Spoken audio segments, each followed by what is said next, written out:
Good evening, everyone. Start हो गई class? Dinesh, start हो गई? Okay. So, did we complete all the 4 answers? How many of you have completed, like written all 4 answers? Abhi we only 3-4 people. What about rest of 96 people? सारे नहीं हो पाए? How many were you able to complete? 3.5.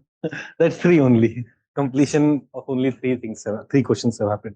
कोई बात नहीं. The point is, you have to understand that you will have to complete 4 answers in this period only in the examination. So you have to learn to either reduce the content that you're writing in your answer or increase the speed.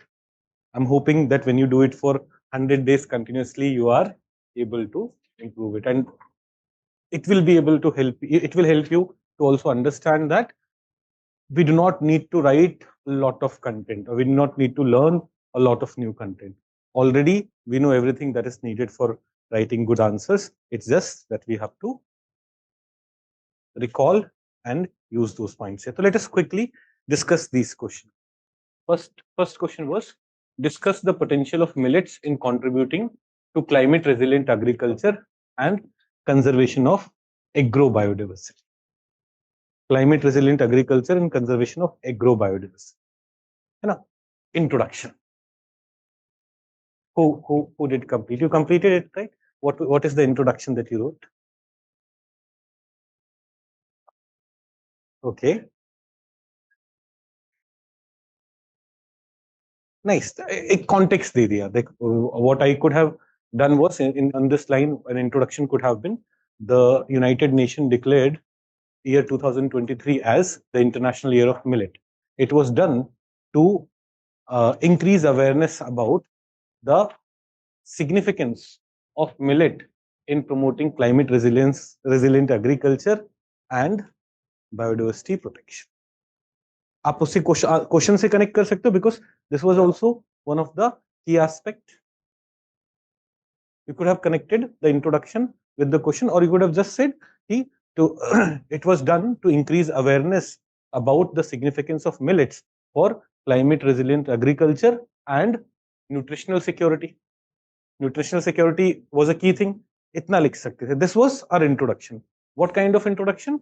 Context दे दिया हमने. International Year of Millet वाला context दे दिया. This is a very good, relevant introduction. क्या? Are we all comfortable here? है ना? ये introduction तो we could have easily written. First point. Second, you could have defined what millet is. है ना? But this context-based introduction makes more sense, because यहाँ पे we need not define it. But you could have said कि millets are coarse grain which include jowar, bajra, ragi, kutki, and all those things. That could have been the introduction.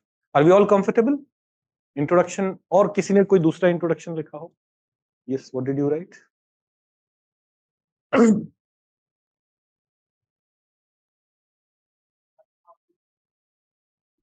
Industrial era में कैसे, pre industrial era में कैसे पहुंच गए? हाँ, pre green revolution era में India में मिलेट का प्रोडक्शन ज्यादा था. ओके,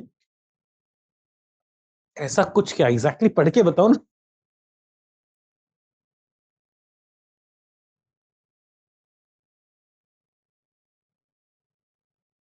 अच्छा, इन्होंने मिलेट का प्रोडक्शन रिड्यूस हो गया उस डेटा के साथ इंट्रोड्यूस किया. ठीक है, this is also okay way of introducing. Now will come to how millets can, will write an heading about the core part of the answer. Millets can contribute in climate resilient agriculture and what is the other thing? Conservation of agrobiodiversity in the following ways. 1, 2, 3, 4, 5, 6. How climate, पहले climate resilient agriculture को कैसे millet promote करेगा? We have to write that. Really sorry. You could have spoken about how millets are generally drought resistant. They'll be consuming lesser water. Climate resilient बन रहा है ना? Millets can contribute in our fight against depleting groundwater. Millets can sustain more heat, and with climate change, it will be a crop which will be more adaptable. We could have also talked about millets could be a important source for crop for agri diversification, thus reducing the challenges which are coming from monoculture or rice wheat cropping system. Resilient to climate change wale point mein, these are the things that could have been written, and usi mein, like we'll continue because we also have to talk about how agro biodiversity can be ensured. So diversification wala ek point hai, that is promoting agro biodiversity. In what other way can millet contribute to agro biodiversity? See, millet is not one crop. Millet itself consists of jawar, bajra, ragi, kutki, and all those names. If we promote cultivation of different kinds of millets suitable for different parts of the country, agrobiodiversity in this sense gets cultivated. This gets promoted. Then, ye baat samajh mein, when millets is helping environment, millets is also helping pollinators, and those pollinators are also crucial for promoting agrobiodiversity. 6-7 points ho gaye. But the question is not elaborate. Question is discuss.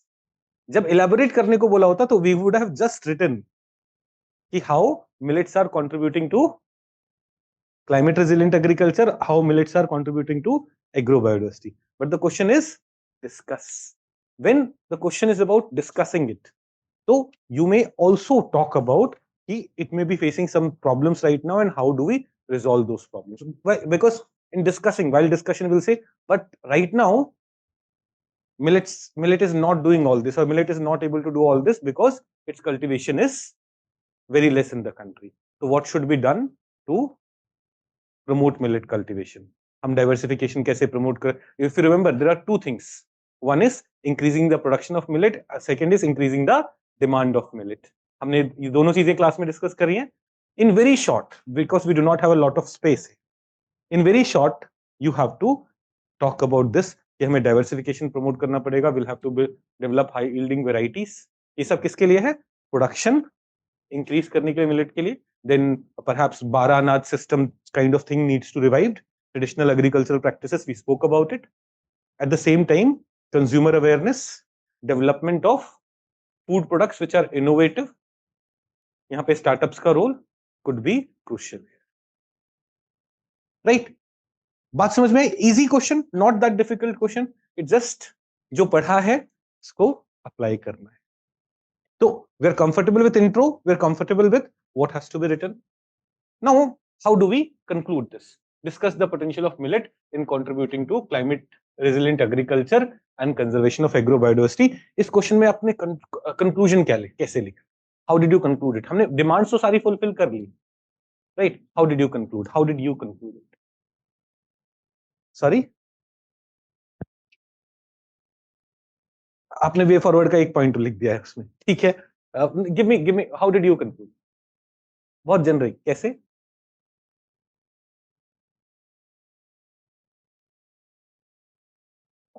अच्छा ठीक है, एक general सा introduction देखो. One way which will learn today, हम conclusion कैसे लिखें वो ये है. देखो, in this question you have two different parts where once you recognise the significance of millet and दूसरा you suggested steps that should be taken to increase the penetration of millet. तो आपका conclusion पता है कैसा हो सकता है? अब दोनों पार्ट्स को उसके अंदर डालो. बोलो पहला first part of your answer was what? Recognising the significance of millet in agrobiodiversity conservation and climate resilient agriculture. Second was investing in promoting diversification, developing new varieties, in developing new products. Second was steps that you need to take. है ना? So your conclusion could be, by recognizing the significance of millet and investing in increasing its cultivation, we can take our agri system towards a more sustainable future. बात समझ में आई? आपने दोनों parts को अपने conclusion में डाला. एक छोटा सा वन लाइन में you have been able to conclude your answer. Repeat क्या? अरे ये कुछ वैसा नहीं था, मैं खुद भी रिपीट नहीं कर पाऊंगा. I am just saying both the parts of your answer. In the first part what are we doing? We are recognising the significance of millets. In the second part, we are suggesting to take steps for increasing the demand and supply of increasing the production and demand of millet. तो मैं बोल रहा हूँ conclusion में, the conclusion is what? Whatever you have written, उसको summarize कर देना. That is conclusion. How will I do that? I will say by recognizing the significance of millet and by investing in its increased production and demand. By increasing its production and demand, we can take our agriculture system towards a more sustainable future. अब जो मैंने पहले बोला और अभी बोला, they are not the slightly different, but the idea is same. Because I'm not talking about a made up conclusion. I'm saying we can make conclusions from, conclusion is what? Summarizing whatever you have said in very short, in 1 line or 2 lines. So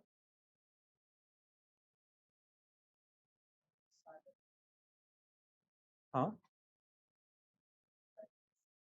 नहीं देखो, first part is millets are significant, है ना, यही पूछा था. Then the question is discuss. When we are discussing it, you can also suggest how can we achieve this. When you will be discussing it, if it was just explain, elaborate, these directive words are telling you कि बस जो पूछा है उसको ही explain करो, उसको elaborate करो. But when you are said discuss, so in discussion we also say कि how we can achieve this, how we can achieve this significance. In discuss, if there were some negative points about millet, we could have said at the same time increasing cultivation of millets may lead to these problems. एक balanced conclusion लिखते. तो discuss is a different directive word when compared to elaborate or explain. Fine, बात समझ में आई. देखो एक तरीका how we should be concluding. I do not want to bombard you with all the different ways of concluding answer on very first day. But when you learn this, you'll realize कि कोई भी answer आप लिख रहे हो, conclusion is not that difficult. Answer में 2 parts हैं, दोनों को कनेक्ट करके कंक्लूजन में. It will remain relevant. It will summarize what you have written. Right? Got it? First question, will all of us be able to write a good answer? I'm hoping most of you have written a good answer, but इस तरह से हम improve करेंगे. Now, second question. Why? अच्छा, there are online students also. They may have also certain things. Ansu is saying, sir, second question में doubt है. अच्छा, अभी पागल.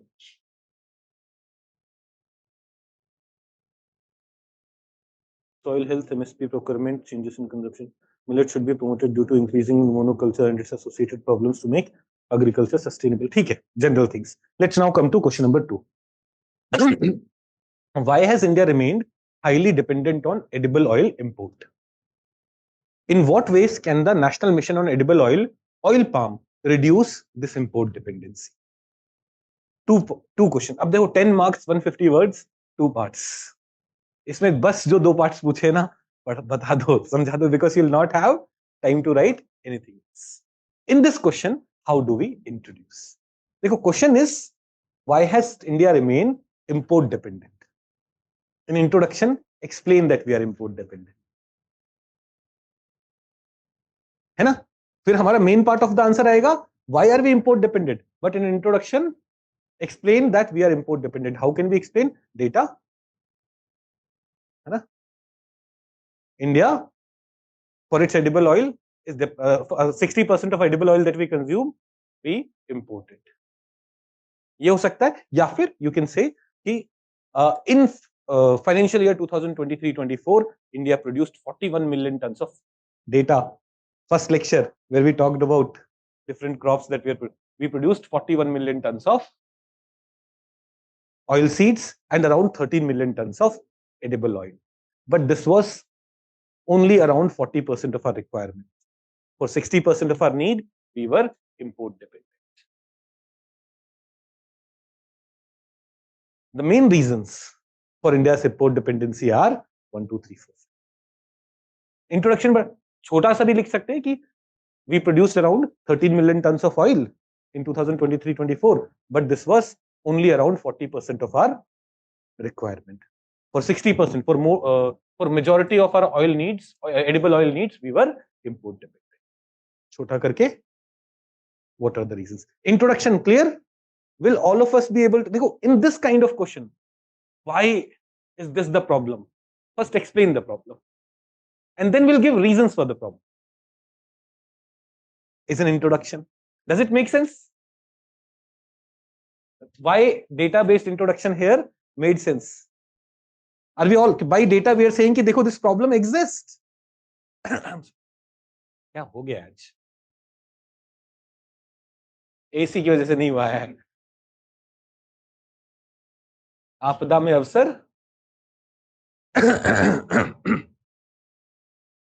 हाँ. So introduction is clear. We'll all be able to write a good intro here. Now, what is the question? Why has India remained highly dependent on? तो अपना heading आएगा reason for India's high dependency on edible oil import. पहला, low yield of oil seeds in India. Did we study this? Yield कम है तो हमें yield कम है तो our oil seeds oil's cost is also higher. So poor competitiveness leads to India importing cheaper oil. Is it making sense? Then other general things that we talk about, MSP regime in India has mostly promoted wheat and rice and discouraged the cultivation of things like pulse, oil seeds, etc. ये कुछ genuine वैसे points हैं और क्या लिखा है बताइए आप लोगों ने क्या लिखा? हाँ, increasing population and demand. India का पॉपुलेशन जैसे जैसे बढ़ रहा है, सोशियो इकोनॉमिक कंडीशन जैसे जैसे चेंज हो रहा है, demand of oil seed is going up.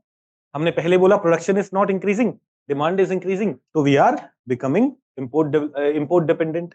Then high water requirement, oil seed. देखो और भी पॉइंट्स है, देखो if you remember genetically modified oil seeds which have been developed have yet not been approved, whereas we end up importing most of the genetically modified oil. 4-5 points हो गए है ना. और कुछ इसके beyond you may have, if you may have written, बताइए. Volatile market can be one thing, prices बहुत fluctuate होती थी. एब्सेंस ऑफ, वो तो एमएसपी वाले रिजीम में आ गया ना. एमएसपी रिजीम में we are mostly procuring wheat and rice and that becomes a fact. Okay, we have enough suggestion or enough reasons for. इससे ज्यादा लिख नहीं सकते, please understand it's only a 10-mark question. You'll be able to write 4-5 points in the reasons and 4-5 points about how national mission on edible oil palm will help us reduce this dependency.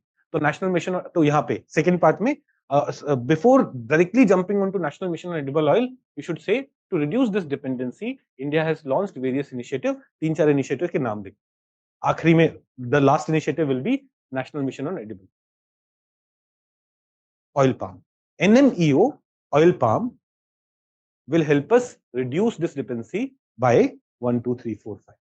1, it targets to increase oil palm production by oil palm production to 28 lakh tons by 2030. How is it trying to do that? By subsidizing farmers, by providing them support for buying new plants, by helping nurseries, by subsidizing nurseries to develop, make the planting material available, by ensuring price fluctuation ensure नहीं कर रहे, viability price, by ensuring viability price. And एक और point था बहुत important, नहीं environment friendly nature में, keeping environment conservation in mind. So sustainability would also be. You will not be able to write lots of things here because we will have very less space to do this, है ना. अब देखो यहाँ पे भी we have two things, import dependency and how NMEO OP can help us reduce this import dependency. तो conclusion में आप ऐसे समझाओ, thus in a holistic manner NMEO is targeting to increase oil production in the country and reduce import dependency. दोनों part कि हम import dependency भी करना reduce करना चाह रहे हैं और यहाँ पे it has tried to make it very holistic. हम नर्सरीज को भी सपोर्ट कर रहे हैं, हम फार्मर्स को भी सपोर्ट कर रहे हैं, हम एनवायरमेंट फ्रेंडली नेचर में भी जाना चाह रहे हैं. We have a ambitious target to. Right, comfortable? Okay, let's go to question number 3. ये तो फैक्चुअल सा हो गया. What are the key climatic conditions required for coffee cultivation in India. Discuss the key challenges faced by coffee sector in the country. Key climatic condition. अच्छा, यहाँ पे भी rather than directly jumping onto this, introduce कर लेते हैं. How will we introduce this? What are the key climatic conditions required for coffee cultivation in India? देखो, अब सोचो, आपसे पूछा गया कॉफी कल्टीवेशन के लिए क्या क्लाइमेटिक कंडीशन चाहिए. इसके लिए जब हम इंट्रोडक्शन लिखेंगे तो एक चीज जो हम बोल सकते हैं वो ये है कि यार India is one of the top 10 coffee producers in the world. India is able to do it because there are regions in the country which are very suitable for coffee cultivation. The climatic conditions required are tropical. It's a tropical plantation crop, so hot and humid. एक ये वाला aspect है कि hot and humid, जहां पे rainfall should be from 150 to 250 centimetres. क्या हमने पढ़ा था ये?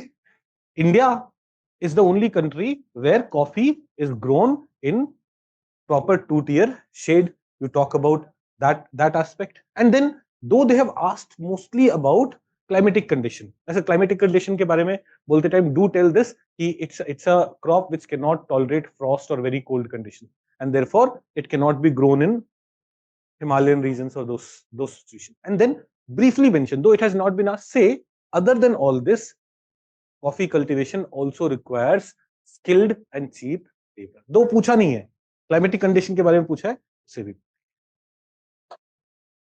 फिर आ जाओ. But in recent years the coffee sector has been facing several challenges. I think we have discussed those challenges very elaborately. मुझे दोबारा से डिस्कस करने की जरूरत नहीं है. यहाँ पे क्लाइमेट चेंज है, पेस्ट एंड डिजीज है, high cost of finance, mechanisation India में डिफिकल्ट है because it's happening in slope वाला रीजन. तो you can talk about that. If you have time space, do briefly mention how those problems would be resolved. Let's come to the last question. Critically analyze the potential of dry direct seeded rice in dealing with challenges of traditional rice cultivation in India. अब देखो, critical analysis. Directive word here is critically analyzing. So here you have to first talk about how dry direct seeded rice will resolve the challenges of traditional rice cultivation, but then you'll also have to talk about why it isn't very effective, why there are issues remain. Right? उसका negatives भी बताने होंगे. We have seen Chhattisgarh में it was to some extent successful, but the moment it went to Punjab, it faced many challenges. And in spite of all this, it still consumes a lot of water. So thus, it has certain benefits, but in reality, to solve the problem of rice wheat cropping system, we should focus on diversification rather than on dry DSR. Right? यही हमने class में पढ़ा है. But when the question is critical analysis, if it was just explain, elaborate, what we would have done, yeah, देखो, in these ways it can do that. But the question is critically analyze. So you'd say how it can. So in this question, we should have started with the problems of the rice wheat cropping system or traditional rice cultivation. है ना? You could have started with one of the major issues that agriculture sector faces in India is because of rice cultivation in the northwestern area. Or because you cannot write a big intro. What you do, एक circle बनाओ, बीच में लिखो challenges, 5-6 problems, keywords में बस बता. Because they haven't asked traditional rice cultivation की वजह से problems क्या है. That just has to be mentioned briefly. And then jump on to dry DSR can resolve these problems in the following manner, but at the same time, dry DSR suffers from some of its own limitations. Therefore, dry DSR will be a temporary solution. In long term, we should focus on diversification towards other crops which are more suitable for the region and which will be more climate resilient. ये हमारा conclusion था जो हमने आखिरी में बोला. Intro challenges से बताते हुए 2 parts of the answer and conclude. Are we all comfortable here? Will we all be able to write a good answer? I'm hopeful that every day your ability to write a good answer is improving slightly. You go first day, even if your answers have 100 mistakes, if every day you will remove one mistake, if you'll reduce one shortcoming in your answer, in 100 days, all the shortcomings will be reduced. You'll be able to write, you'll all be able to write very good answers. Okay? Now, मेरे online वाले बच्चे क्या बोल रहे हैं?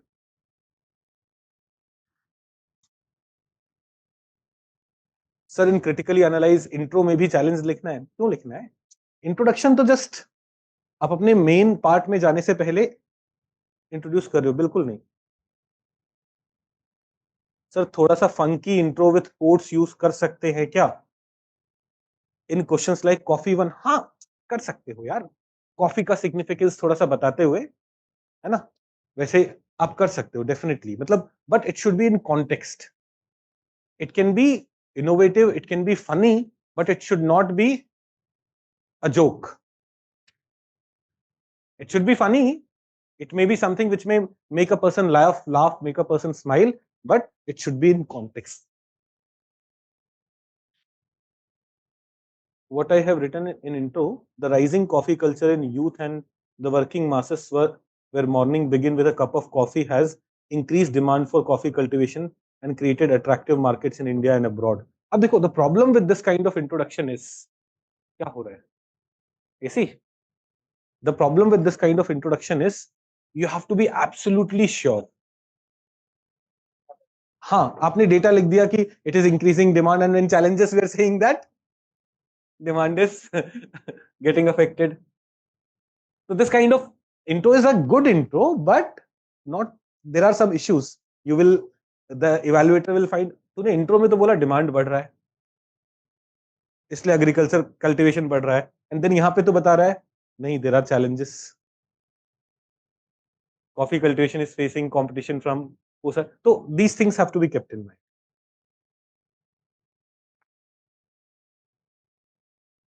Sir आज दो गलतियां ठीक हुई डायरेक्टिव वर्ड्स के regarding, discuss and critically analyse. Thank you. Kindly explain other directives to in future classes. हमें करूँ यार, पता है I am not able to find time to even discuss वो हमारे एमएमपी प्रोग्राम से जीएस 3 में कितने क्वेश्चंस आए, उसका समय नहीं मिल रहा. मैं बाकी तो through these answer writing sessions only we will slowly keep on learning various aspects of answer writing or directive words. I'll ensure that each and every directive words which can be asked in the examination we are giving in the question, so that here only you'll be able to understand what are the things required. Okay, now let's quickly go to booklet 2. Booklet 2 I think only the last topic is left, horticulture.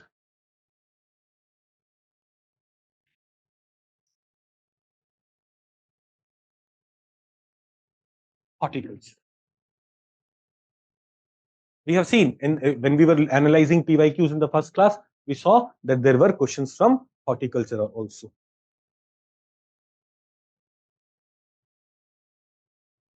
Sir, facing issues with time management, using too many words in the sentences, not able to write more points. देखो, that is why always when you are revising points, when you are revising answers, no, आप heading को explain कर रहे हो कैसे in 1 or 2 lines. While revising only, you think how will you write that point in 1 single line or 2 lines. When you will think in very short words के form में, at the time when you will write answers, you will not have to unnecessarily write 3-4 lines for that one point. Sir, if we have any doubt and while watching recorded class, how to ask? बेटा live class में तो मैं आ ही जाता हूँ. Do you want doubt sessions to? ये मतलब फाउंडेशन वगैरह बच्चों के लिए डाउट सेशन चाहिए होता है, मेंस वाले बच्चों को भी चाहिए क्या? तुम्हें तो नहीं चाहिए, तुम तो ऑफलाइन वाले हो. Do online students need a separate doubt session to? You can ask your Telegram group खुलवाने पर बहुत रायता फैल जाता है. इतने एटिकेट्स वाले तो होते नहीं हो आप लोग, है ना? कुछ भी डलने लगता है, मैरी क्रिसमस, ईद मुबारक, ये वो, फिर सब मेरे टेलीग्राम ग्रुप पे क्या हो जाता है, हैप्पी बर्थडे सर, और फिर सब लग जाते हैं. जब तक मैं सो के उठता हूँ तो मैं तो पैदा भी नहीं हुआ आज, है ना? Because I am very friendly, people are like. तो टेलीग्राम ग्रुप बंद रहने, और दूसरे और भी चैलेंजेस हैं. We have seen that students ना एक दूसरे की प्राइवेसी को रिस्पेक्ट नहीं करते हैं. हमने देखो टेलीग्राम ग्रुप इतना वो करके रखा है कि not even see other members. देख सकते हैं क्या बात कर रहे हो? कब? अभी देखो, जब तक 100 लोग थे तब तक देख सकते, तो उसके बाद नहीं देख सकते।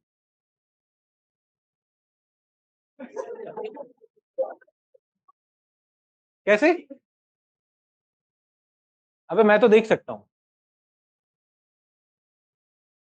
अब नहीं दिख रहा ना?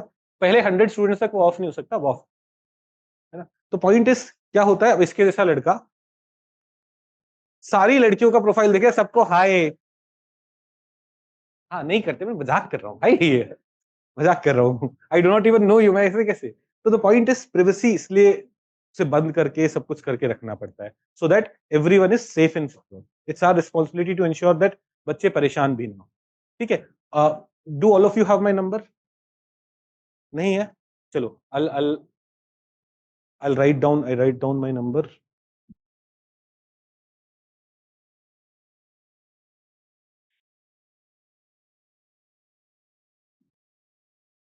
ऑफलाइन ऑनलाइन सारे बच्चे ले लो ये number.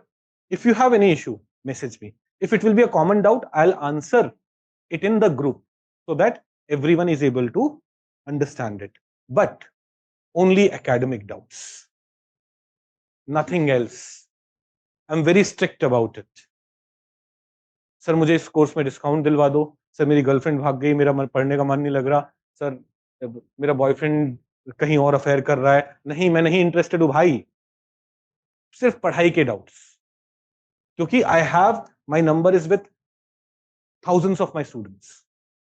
Each one of them have my number for academic purpose. I want to remain reachable, not for useless things.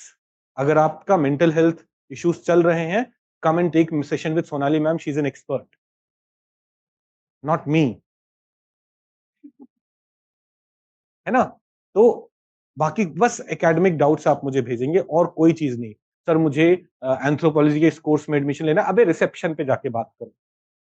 It's I'm not supposed to handle every query. I'm your teacher who's supposed to help you study. ठीक है? इस बात को बहुत clearly, बहुत ध्यान से रख, and don't share this number with anyone else who is not our student. जो हमारे स्टूडेंट्स नहीं है, please don't share it with them. It's only for students, for their doubts, and in case you are facing some challenge and institution does not resolve it within 24 hours.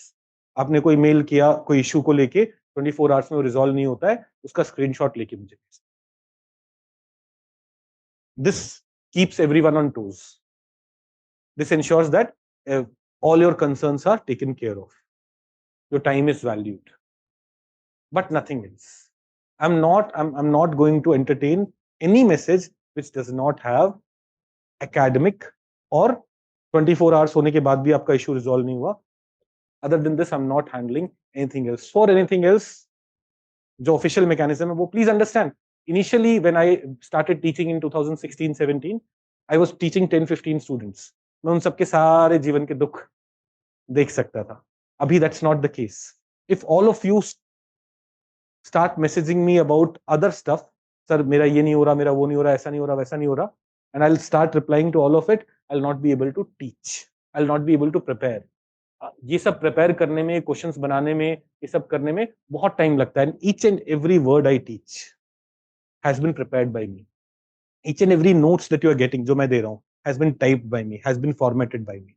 I do not hire any content team, I do not give any of this work to anyone else. एक एक question जो मैं करवा रहा हूं मैं खुद बना के दे। My role is that, my role is I want to ensure that अब उस फील्ड में सबसे अच्छे से आपको पढ़ाया जाए, नॉट एनीथिंग एल्स। ठीक है? डन? चले चले चले आगे। Horticulture, let's come to horticulture. Horticulture होता क्या है?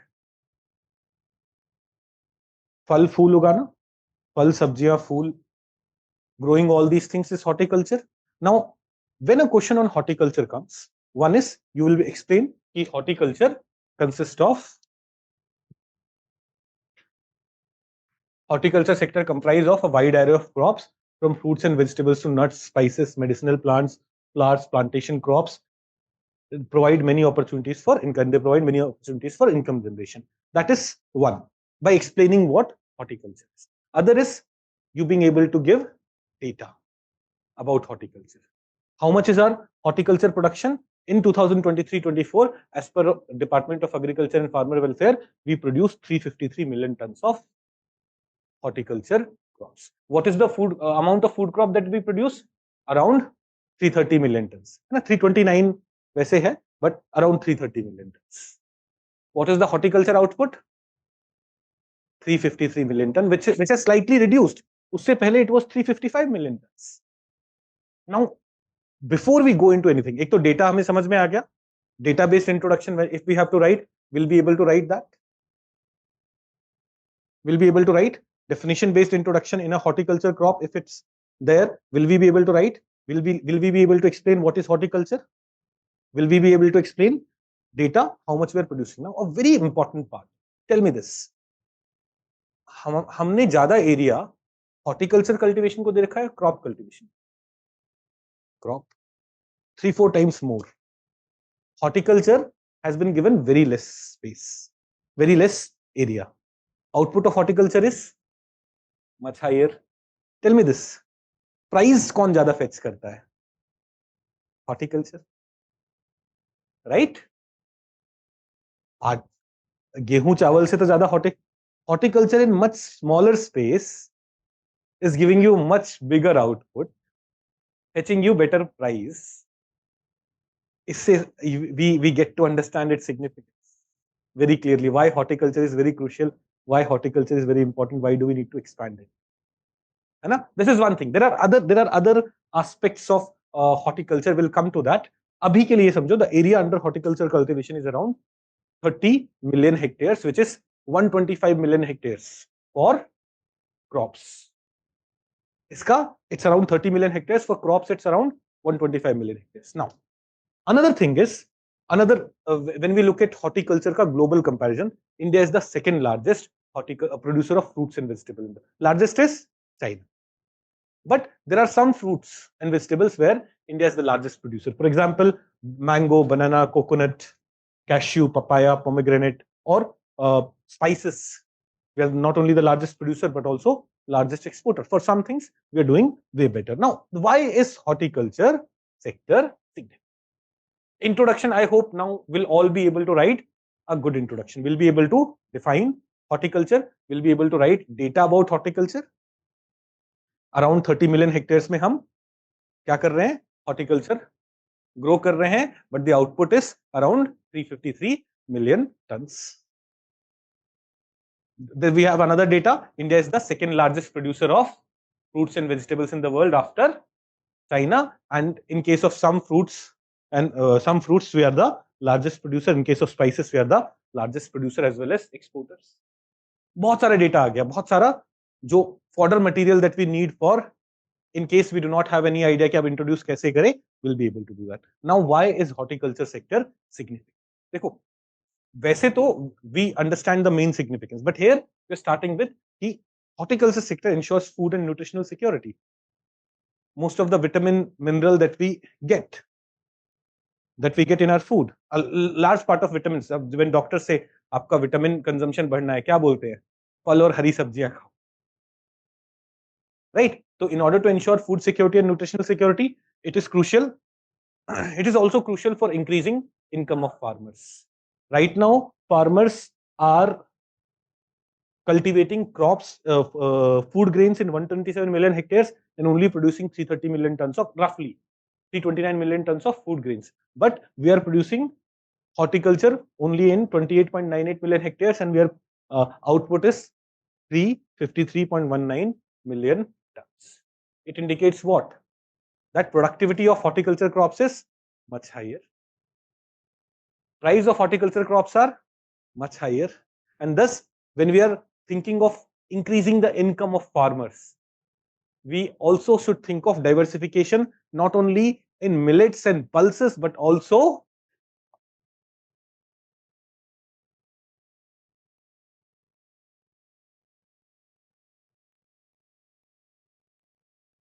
Sir, I'm from South India. I can't understand Hindi. Kindly use English. Yes, I'll make sure. Yeah, I'm using English only. I'm sorry if any one of you has not been able to understand. I'll make sure that I only communicate English. Do we get it? Do we understand this? So significance, food and nutritional security, significance, a lot of scope for diversification, increasing income of farmers. It also benefits food processing industry. See, food processing of wheat and rice will not fetch us a lot, will not give us a lot of scope. But processing of tomato, ginger, mango, oranges, banana, banana chips and all those things, potato, there the scope is much higher. And thus, food, if we want to improve the performance of food processing industry, if we want to improve the employment opportunities in rural India, what is important? Horticulture crops are important. Then export earning, it has a lot of potential there too. In 2023-24, only by export of fresh fruits, we earned more than $1 billion. Environmental benefits. See, when we are thinking of horticulture crops, when we are thinking of mangoes, bananas, सेब संतरे को अंग्रेजी में क्या बोलेंगे? Apples and oranges. Apples and oranges. We're talking about trees. When a tree is there, what happens? We increase afforestation. When we increase afforestation, we reduce the impact of climate change, and thus it's environment friendly in this manner. It can contribute to our fight against climate change. Now, sometimes when you travel through the agricultural heartland of India, you will see throughout the field there will be only a few trees and only plants, crops. But there would be time when those things have been harvested, field is empty. That will not be the case when the crop is replaced by trees of quinoa, trees of apples, trees of other such things. They say if you have in recent years, if you have traveled in Haryana mein quinoa cultivation has increased.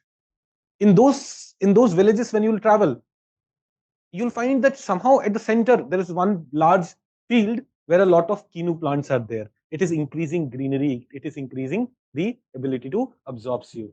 Then agri diversification this is also one of the, we want to promote agri diversification. We want to reduce the limitations of, there are advantages of horticulture, but then there are limitations of rice wheat cropping system and other things, and there also this can be crucial, this can be beneficial. So introduction about horticulture, significance of horticulture. Government has been taking several initiatives to promote horticulture. For example, we have Mission on Integrated Development of Horticulture, which was launched right after Narendra Modi became the Prime Minister, 2014-15. This was an umbrella initiative which brought under it all other initiatives related to horticulture. All other erstwhile schemes like National Horticulture Mission for Northeast and Himalayas, it focused on introducing improved varieties and quality of seeds. That is, all other initiatives, I have only mentioned 2 initiatives here, but there were several other initiatives which has been subsumed under Mission on Integrated Development of Horticulture.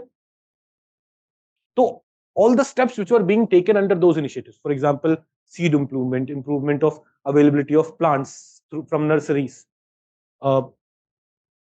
focusing on geographical specialization, focusing on clusters. There can be clusters of tomatoes, there can be clusters of oranges and so on. All those initiatives have been brought under what? Mission on Integrated Development of Horticulture, MIDH. Okay, then we have Horticulture Cluster Development Program. It aims at growing and developing horticulture clusters. So 53 clusters have been identified, but right now implementation is happening in 12 clusters. These clusters will focus on geographical specialization. When we go to Nasik and we focus on cluster development there will be focus on onion or tomatoes. When we go to Kashmir, there will be focus on apples. So geographical specialization has been prioritized here. It will also address all major issues related to horticulture sector. What are the issues? Pre-production, production, post-production, post-harvest management, logistics, marketing, branding. So this cluster development program is also focused on these challenges. Then we have National Horticulture Mission. Please understand, National Horticulture Mission has now been subsumed under Ministry of sorry, mission on integrated development of horticulture. So its initiatives are there, but in spite of it being subsumed under MIDH, एक ना 2016 में question आ गया था कि national horticulture mission how what has been the impact or something like that. A question was there. Look at the first booklet where we are discussing questions of crop impact. So briefly, I thought that separately also we should discuss it. So it's a centrally sponsored scheme which was launched in 2005-6 with one of its major objective being to increase horticulture production and doubling farmers' income. And towards this, you will see that has it had positive impact? So yes, productivity of horticulture has increased from 8.8 tons per hectare in 2005-6 when it was launched to 12.3 tons per hectare by 2018-19. It indicating what? Indicating overall productivity going up. Then we have Project Chaman. Project Chaman is more a technology-oriented initiative where remote sensing technology is used for generating action plan and strategic development of horticulture sector. With the help of remote sensing, we identify the areas in which what kind of horticulture crops would be suitable. Then we also have Atmanirbhar Horticulture Clean Plant Program. This was announced recently in 2023. What is the idea behind Clean Plant Program? देखो, most of the horticulture crops are grown with the help of nurseries. पहले in nursery there will be small plants developed and then that is transplanted into the field. Now in this process, when we do not take care of many other challenges, many of these plants are diseased. So Clean Plant Program is focused on making available the plants for transplantation which are of good quality. So it aims to enhance the availability of disease-free quality planting material for high-value horticulture crops. It is expected to increase crop yield, promote climate-resilient varieties, and safeguard the ecosystem. So there are several initiatives which have been taken. But as I've told you, in mains examination, UPSC does not ask, unless it's a flagship initiative, UPSC does not ask you schemes. Schemes कौन से पूछे जाएंगे? Flagship वाले. Airways में पूरे देश का आम नागरिक और regional connectivity scheme is the flagship initiative. Air pollution में national clean air programme is the flagship initiative. Water conservation में Jal Shakti mission is the flagship initiative. Sanitation में Swachh Bharat mission is a flagship initiative. They'll ask you questions related to that, but they'll not ask you questions related to every tuchu muchu. How will I say tuchu muchu in English? Petty, हाँ. No, petty नहीं. Small, little. हाँ, वही. समझ गए ना? Those kind of schemes. So we do not have to worry about it. But briefly, we should be able to mention it in one line. This initiative is about this. This initiative is about this. This initiative is about this. In case they ask, discuss the various initiatives. तो एक line में आप सबको बता पाना possible.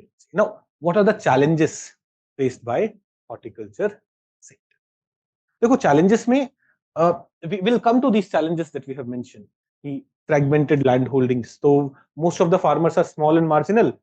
For them, even if they move to horticulture, moving to horticulture will be full of risk because even if they go for, let's say, quinoa would start growing in 3-4 years. How do they get income for 3-4 years?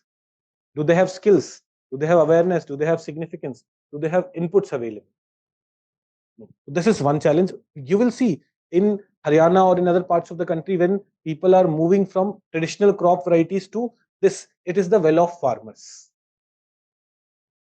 who are able to move it. But most of the farmers are small and marginal, so that challenge remains. Then poor quality inputs. Clean Plant Program is focused on what? Improving the quality of seeds or plants. Because horticulture is not, they say, as popular as crops. In crops, we have high yielding varieties.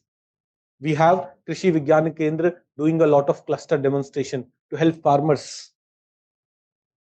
We don't have that kind of penetration for horticulture crops in terms of the quality of input available, also in terms of training and other things available for horticulture crops. Then infrastructure, harvesting infrastructure to processing infrastructure, storage infrastructure, all those things are way more important for horticulture.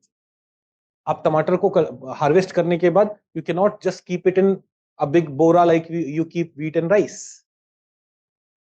You will have to quickly process it, quickly store it in cold storage, quickly transport it to the market, else its value would keep going down. So poor infrastructure impacts what sector more? Horticulture sector way more.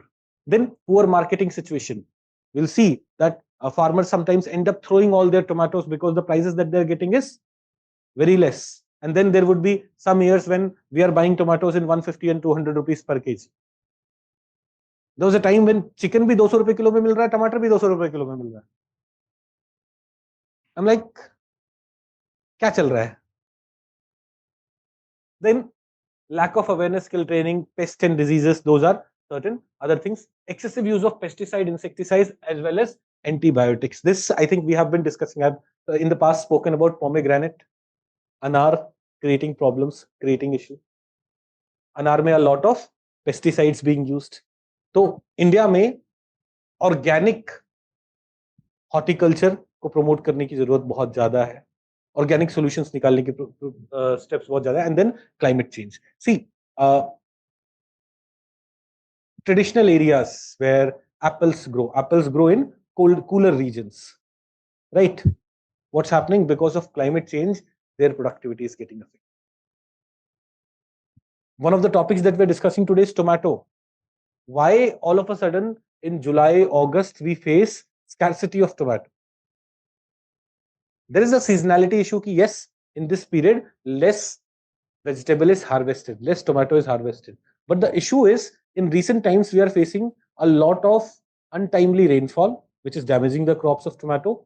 Sometimes excess heat in April and May, which again damages the crop. So climate change is also becoming a hindrance in the growth of horticulture sector. Climate change to वैसे भी problem रहा है, ये भी रहा है. And here, देखो, we have written some points, but you can again talk about other aspects like MSP. Will MSP hinder horticulture sector? Farmer will stick to wheat and rice because they are short of rice, which is not the case with horticulture. So what is the way forward? The first challenge was small and marginal farmers. How do we deal with that? Collectivization, land consolidation, bringing farmers together through cooperatives or FPOs, or promoting contract farming. So increased focus on creation of FPOs which can collectivize farmers and deal with the challenge of fragmented land holding. Finalizing and implementing a national framework on contract farming. वैसे in 2020 the 3 farm laws which were brought, one of the laws was focused on improving contract farming situation. I think in tomorrow's class we are going to talk about agri marketing and other such issues. वहां पे हम APMC mandi and challenges पढ़ेंगे, and we'll briefly also talk about the 3 farm laws. Though chances of them being asked in the examination is very low, so will not in your notes there will not be a lot of detail, but we'll try to understand that those 3 farm laws were step in the right direction, but it was not the right way in which, like, इतने important farm laws थे, इतने बड़े reforms थे, bringing them as ordinance made farmers doubtful about the intention of the government.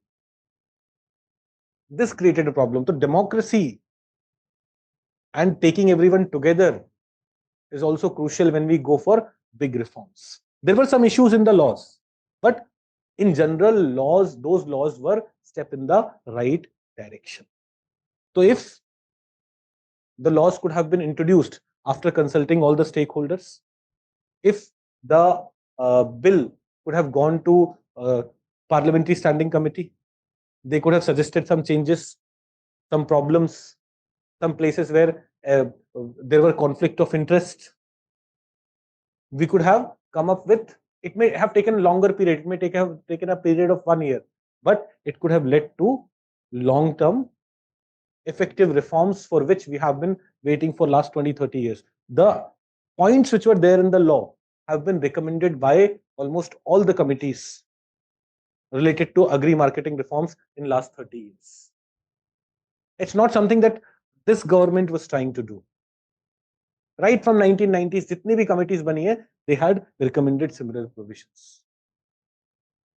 So we'll talk about it. We'll talk about the issue there. But right now, absence of proper marketing facilities creates problem for absence of proper infrastructure, proper marketing facilities creates problem there, and not having a well-defined framework for contract farming. अब अगर contract farming का framework होता, what could have happened? Corporate sector could have gone to farmers and would have said, I'm giving you this seed. I want this kind of potato, this kind of tomato. Grow this food. This is the input. They may also support farmers with the tools. So the input wala problem could have been resolved to some extent, and they could have also been assured of the right price. Price fluctuation, other issues could have been taken care of. Intensify efforts towards improving the quality of inputs. For example, something like Clean Plant program, which we just discussed. If that is implemented effectively, some problems could be resolved. Then increase the reach of extension services. Extension services were training, skilling services to farmers about how they can move from rice, wheat system or other crops to horticulture. Focus on newer methods like aeroponics, hydro. Have we discussed about this briefly? In the era of climate change, controlled environment within a building with a lot of sunlight and renewable energy. Higher temperature hai, theek hai. We'll use renewable energy. Can promote development of horticulture sector, nutritional security, food security. So we should also start exploring these things. And finally, emphasize on increase in value addition, or emphasize on development of more food processing industries. Abhi winters mein you will see tomato prices will go down. We'll understand the reason for it. But sometimes we buy it at 150 rupees per kg or 200 rupees per kg. Why not the tomato which is available right now be processed? And that processed tomato may be available at that time at affordable rates. So at that time, demand should be lesser, prices would be maintained. So more value addition can fetch better prices for farmers, can increase demand for horticulture sector, and help us achieve all the other benefits that we have spoken about from the perspective of horticulture sector. Are we understanding this? So, इसी में, like, while continuing with this topic, because tomato is something whose prices have fluctuated a lot over the last 2-3 years. One crop that we want to cover, one horticulture crop about which we want to look at the cropping pattern is this. In which season tomato is grown, how much time does it take to grow, and what are the reasons for recent price fluctuation? Let us understand that.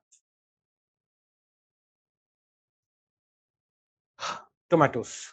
Tomatoes are among the top 3 food that we vegetables that we consume. वैसे technically tomato is a fruit, है ना? Technically tomato is a fruit, it's not a vegetable, but anyways, the top 3 vegetables that we consume are tomato and सबसे ज़्यादा we consume is potato, then onion, and then tomato. Tomato is the third most consumed vegetable in India. Globally, it is the second most consumed vegetable. After potato, we consume globally. Tomato is the most consumed vegetable after potato. India mein onion, and then comes tomato. Now, in terms of area under tomato cultivation and in terms of total production, India is ranked second in the world. The major tomato producing countries in the world are China, followed by India, US, Turkey, and Egypt. India mein how much tomato production happens? So we produce around 20 million tons. In 2019-20, we produced 21 million tons. In 2021-22, we produced 20.62 million tons. उसके बाद 20.69 million tons, then 22-23 we produced 20.62 million tons. There have been slightly declining trend, but roughly around 20 million tons of tomato is what we are producing. It's a 90 to 100 day crop, and here also you need to first prepare nursery beds where small plants would come, then those plants need to be transplanted, and the tomato harvesting happens in flushes. Flushes means not all the tomatoes will be harvested at one go. There will be one cycle, then there will be second cycle, then there will be third cycle. As tomatoes keep on maturing in flushes, we remove it. Now, there are 2 major crops of tomatoes annually. You will see tomatoes are available throughout the year. Fresh tomatoes are available throughout the year, not the cold storage. It means we must be harvesting tomatoes in multiple seasons. So, tomatoes can be grown both in Kharif and Rabi season, but in different regions. different thing happens. For example, the Kharif crop is grown, you'll see the first one transplanted from around mid-June. So from June, July, August, transplantation will take place. This is the Kharif crop, which will lead to a lot of tomato being available in November, December period. जो सर्दियों में पूरी सर्दियों में टमाटर सस्ते मिलते हैं ना, तो in the entire winters tomatoes are available at very affordable rates. That's mostly because most of our tomato is produced during Kharif season. The Rabi tomato, which is harvested in May, June, when problems occur there, because shortage is there, we face challenges in June, July period when it comes to tomatoes. Right. So this Kharif crop, the first one transplanted from around mid-June in central and south India. Central India में Shivpuri and Sagar in Madhya Pradesh, Nasik in Maharashtra, Mandanapalle in Andhra Pradesh, Kolar and Mysore in Karnataka, Dindigul in Tamil Nadu. And mid-July to August in northern India, Jhalawad to Jaipur region in Rajasthan, Sonbhadra, Varanasi, Lucknow, etc. in UP. This is the Kharif crop grown in central India and northern India. The autumn to late Kharif crop supplies market from September onwards, and from September you will see tomato prices not remaining very high. The second main crop is transplanted during January, February. You understand the meaning of transplanted? First in nursery, seed would be sown and then plants would be transplanted to the field. It is the Rabi crop, the second crop, which is transplanted during January and Feb, and you will see that it is the one which is harvested in May, July. Where does this cultivation happen? It happens in cooler places, relatively cool or hilly areas such as Mandanpalle, Mysore, Kolar in Karnataka, Sangamner and Narayangaon in Maharashtra, or Solan and Mandi in Himachal Pradesh. These are some cooler places where this would be transplanted and grown. So, because at the time of harvesting, if the temperature is very high, it may damage the crop. And here, harvesting when it is transplanted somewhere in January, February, when is harvesting happening? April, May. If the temperature would be very high, it may be problematic for tomatoes. So these are grown in cooler regions. But why increase in prices? Almost every year, somewhere around June, July, August, we see a lot of price rise for tomato. This has been happening since last 3 years. It happened in 22, it happened in 23, and again we saw that happening in 24. Why does this happen? One is lower acreage of tomato. Tomato is being grown in lesser area. Uska reason tha, there have been times when tomato has to be just thrown away by the farmers because the price that they're getting in market is very less. Then there is climate change or extreme weather events. For example, you'll see heat waves and high temperature in April and May, along with delayed monsoon showers in southern India and Maharashtra, led to attack on tomato crops. Later, a lot of rainfall, excessive rainfall, have also damaged crops. So July and August, in general, we see seasonal fluctuation. Here, the availability is less. And when in that scenario, in general, availability is less, but in that scenario, when crops get damaged, situation worsens. Other general challenges, perishability. Unlike potato and onion, potatoes and onions, you'll see, हमारे घरों में भी potatoes and onions can stay usable for longer period. But tomatoes have to be consumed quickly. So perishability of tomato is much higher than onion and potato. Supply chain issues in transporting the vegetable from area where it is grown to regions where it is not compounds the problem. Now, tomato transportation also needs to happen in a very systematic manner. Like if you have seen onion को ऐसे truck में भर के ले आएंगे, because onion is not going to get crushed. But tomatoes will be transported in small plastic boxes, crates. You cannot just have many layers of tomato, otherwise the tomato at the bottom will be crushed. Because it has lower shelf life, many a times it also needs to be stored in cold storage and so on. So these are some other challenges which are hampering tomato. So how do we deal with it? First, we need to deal with the supply chain. Supply chain mein bhai, in operational green, government focused initially on top, then all 22 crops are being focused upon. One of the focus area of Operation Green was ensuring transportation, effective transportation of these crops.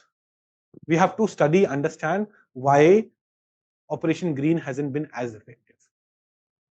Why? In areas like, even when tomato was being sold in Delhi at 150 or 200 rupees per kg, बहुत सारे tomato का production फंसा हुआ था because transportation is not happening. Sometimes it was because of heavy rainfall or because of other reasons. So we have to focus on improving the supply chain and analyzing why Operation Green hasn't been very effective.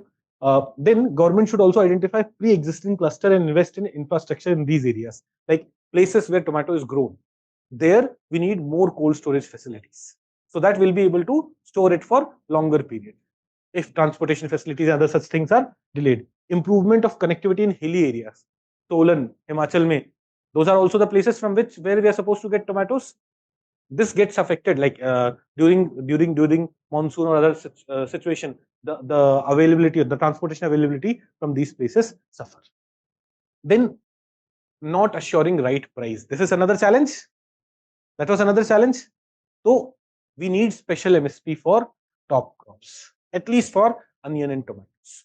Onion and tomatoes are two crops jahan pe na prices at some time become so high that it becomes really unaffordable for most of the people. Our finance minister may say कि वो onion नहीं खाती, but for most of us, जैसे during सावन हमारे घर में onion और वो सब नहीं बनता है. But then the taste of food also थोड़ा अफेक्ट होता है because onion is the second most consumed vegetable in the country. Like a finance minister should not be giving this argument. मैं नहीं खाता. Right? So we have to ensure some MSP, some kind of MSP or some price assurance, so that farmers don't move away from it when suddenly in a year a lot of production is there and farmers are throwing the vegetables because transportation cost would be much higher than what they're going to get. In that situation, there should be some kind of price assurance mechanism. When we'll study the issue of MSP, हम समझेंगे कि there is a provision available for market intervention. Government just ignored that provision. We have to focus, we have to ensure that those provisions are effectively implemented and some kind of price assurance is available. Then improving the food processing industry and increasing the processing of those things whose availability is lesser. For example, 10% of the tomato which is produced during the which is grown during the Kharif season and harvested during winters, if that is processed in the form of paste and puree, it can be used during June, July, August time, reducing the demand, reducing the cost. Reforming market, eliminating middlemen and encouraging FPOs to directly sell their products. Sometimes when prices are very high, it's not the farmers who are benefiting. It is the intermediaries who benefit. Then improving the yield. India, though, is the second largest producer of tomato in the world, but its yield is lower than the global average. We produce around 25 tons of tomato for every hectare, whereas the global average is 37 tons every hectare. So we need to focus on improving the yield. The encouraging cultivation structures called polyhouses and greenhouses, as done in many European countries, can control the pest attack, can deal with the climate fluctuation, or growing tomato in a controlled environment is what they're talking about. Accurate weather forecast is also crucial. Now, sometimes when we are told that bhai, heavy rainfall is going to occur, what farmers can at least do, they can remove the kacha wala tomato, right? At least something would be saved. But in the absence of proper weather forecasting, they're even not able to harvest that portion. So we are saying weather forecast should be made accessible to farmers. If there are sufficient advanced prediction of heavy rain or floods, farmers can prematurely harvest and save at least a part of their crop. Satellite mapping of sowing area and dissemination of this data for better supply side planning. In January, February, with the help of remote sensing, we can understand how much acreage is there for tomato cultivation. Based on that, if government gets to know that tomato cultivation has happened in lesser area, it means production is going to happen, lesser production is going to happen. We have to be prepared for that. maybe import, maybe better transportation facility, maybe ensuring that extra tomatoes during which are available in winters are stored in cold storage, so that at that time it would be available. So to deal with the challenge of fluctuating prices of tomato and availability of tomato, we have to take a very holistic approach, which is not only focused on improving the productivity, improving the yield, improving the processing, but also on things like weather prediction, remote sensing to data analytics to understand what will be the output and planning for that. Just one thing will not solve the problem. We have to go for a holistic, integrated approach. Got it? Ab dekho, you may ask, sir, why did you not teach potatoes? Why did you not teach onion? I have notes for all those things too. But if they would be in news, because we have seen when we look at PYQs, we don't see any question which has been asked on individual horticulture crop. And there are 22 notified horticulture items under Mission Green. मैं उन सब का आपको पढ़ाने लगा तो ROI would be very bad. So the most important thing which has been news recently is tomato. I've covered it. If more things would come, suppose onion prices suddenly spike a lot, we'll talk about it. And we'll do something like that. Okay, now let's go to booklet 3 is something that we have to start.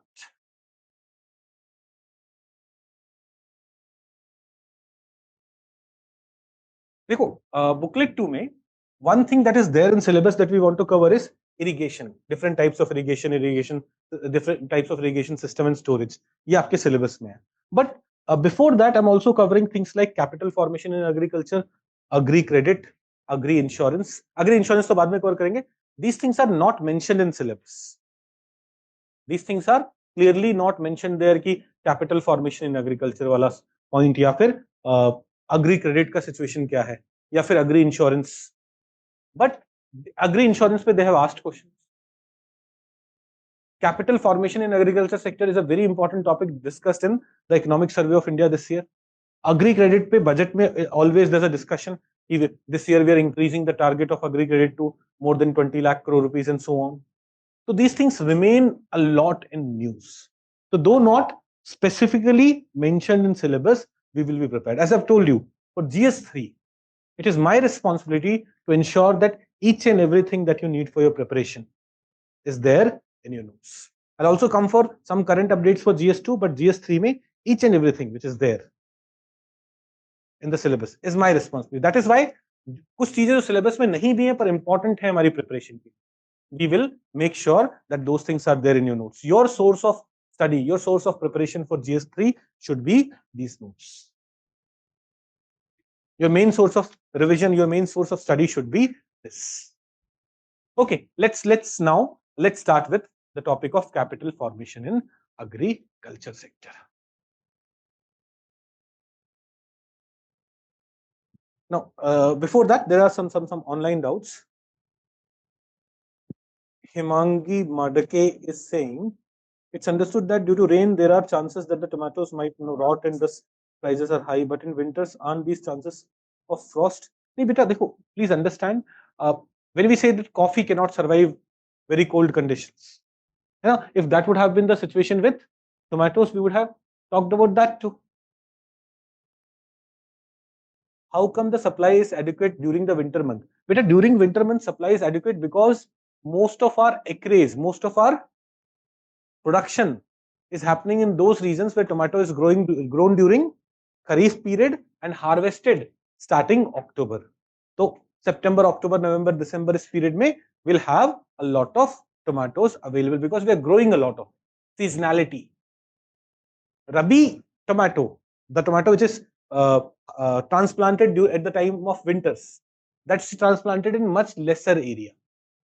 So availability as such will be lower. So seasonality is one factor because of which tomato prices are very high during June, July.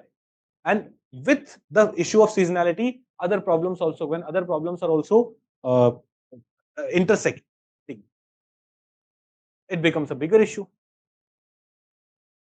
Utkarsh is asking, sir, please explain polyhouses and greenhouses done in European countries, how it controls pest attack. Beta, greenhouse will be, देखो, do we understand what is greenhouse? है ना? आप एक glass का house बनाओ, which will allow sunlight to come in, but the heat will remain trapped. That's a greenhouse. When you have this covered setting, can you control what's happening inside? Can you control whether the pests are able to attack when crops are there in open? There are chances of pest attacking it. When crops are there in this controlled situation, chances of pest attacking reduce. You can control the complete environment there. I hope I've answered your question, Utkarsh. Now let's go to issue of capital formation in agriculture sector. Capital. First of all, what is capital formation or gross capital formation? Investment in the physical assets over a period. एक साल में कितना gross capital formation है? How much investment have we made in the physical asset? How much we have improved the irrigation facilities? How much we have improved the mechanization of agriculture? How much we have improved other physical assets in the agriculture sector? That is gross capital formation. So what does this include? New and existing physical assets, machinery, buildings, land improvement, equipment purchases, inventory changes, investment in irrigation facilities, or things like cold storage facilities, processing facilities. There also, if the cold storage is for agricultural products, if the cold storage is processing facilities for agricultural products, that's also capital which we have created for agriculture sector. Now, why do we need to increase the capital formation in agriculture sector? To modernize agriculture. If we want to promote micro-irrigation, we'll need machineries which can be used there, sprinklers, etc. That is capital formation. If we want cold storage facilities to reduce post-harvest losses, we'll need what? We'll need capital formation. So to modernize agriculture, to enhance productivity with better equipment, with technology which can help us go towards precision agriculture, with technologies, physical infrastructure which can allow aquaponics, hydroponics, etc. Can productivity be increased? Yes. Increasing farmers' income, productivity ज़्यादा होगी, farmer का income ज़्यादा होगा. Enhancing economic growth in rural India, enhancing sustainability of agriculture sector. Do we understand ये सारी चीजें कैसे improved gross capital formation is possible है? Now, Government of India has been taking several initiatives to promote capital formation in agriculture sector, to improve infrastructure in agriculture sector, to increase investment in physical assets in agriculture sector. One major initiative that was launched in 2014 was Agri-Marketing Infrastructure Sub-Scheme. This was a sub-scheme under Integrated Scheme for Agri-Market. Here the focus was on improving the marketing infrastructure, storage infrastructure. आप APMC mandis में जाओगे, आप वहां पे चीजों को store कर पाओ. तो improving the extent of storage infrastructure through demand-driven credit-linked scheme offering subsidies of up to 25% and 33%, 25% in plain areas and 33% in hilly areas. So what has happened? Who can get, like, if I want to improve the storage facilities, I can go to government and say ki I'm investing this much money, you provide me 25% of it. 25% subsidy will be provided by government. So it can be given to individuals, it can be given to FPOs, it can be given to cooperatives, it can be given to state agencies also if state government want to improve the storage facilities. So one thing to improve physical infrastructure and thus capital formation in agriculture sector, one initiative that is there is agriculture market infrastructure. Okay, what has happened under this so far? Around 48,000 projects were sanctioned for the storage infrastructure with a subsidy of around 4,500 crore rupees. This is the data from this year's Economic Survey of India. As of 30th April 2024, around 48,000 projects have been sanctioned. So 48,000 storage facilities for agriculture sector by individual farmers, by cooperatives, by FPOs, by state government agencies have been approved, where central government subsidy share is around 4,500 crore rupees. Then we have other infrastructure improvement initiatives like Agri Infrastructure Fund, which was launched with a focus on, was launched with a financing facility of rupees 1 lakh crores. which will be dispersed between FY21 to FY26. You will also see Pradhan Mantri Krishi Sampada Yojna. This was focused on improving the post-harvest infrastructure to reduce post-harvest losses. Then 3 farm laws, which have now been repealed, were also focused on improving infrastructure by allowing private mandis. Private mandis mein private players would have come and improved infrastructure. It was also focused on improving capital formation in agriculture by attracting more private players. Okay, because of these initiatives, we will see that gross capital formation as a percentage of agri GVA. Now, if agriculture is contributing 100% to, if agriculture production is 100 crore rupees, उसमें से कितना percentage is being used for infrastructure improvement? That is gross capital formation as a percentage of agri GDP. Total agri produce कितना है, उसका कितना percent is being used for improving capital of the agriculture sector. You will see here the GCF of agriculture sector and the share of GCF in the agriculture and light sector as a percentage of GVA has been growing steadily. So capital formation in agriculture sector has been growing steadily, but it is mostly, the problem is it is driven by public investment, government investment. Private players ka participation has been very low. Private players participation has been very low. You'll see GCF of agriculture grew at a rate of 19.04% in 22-23.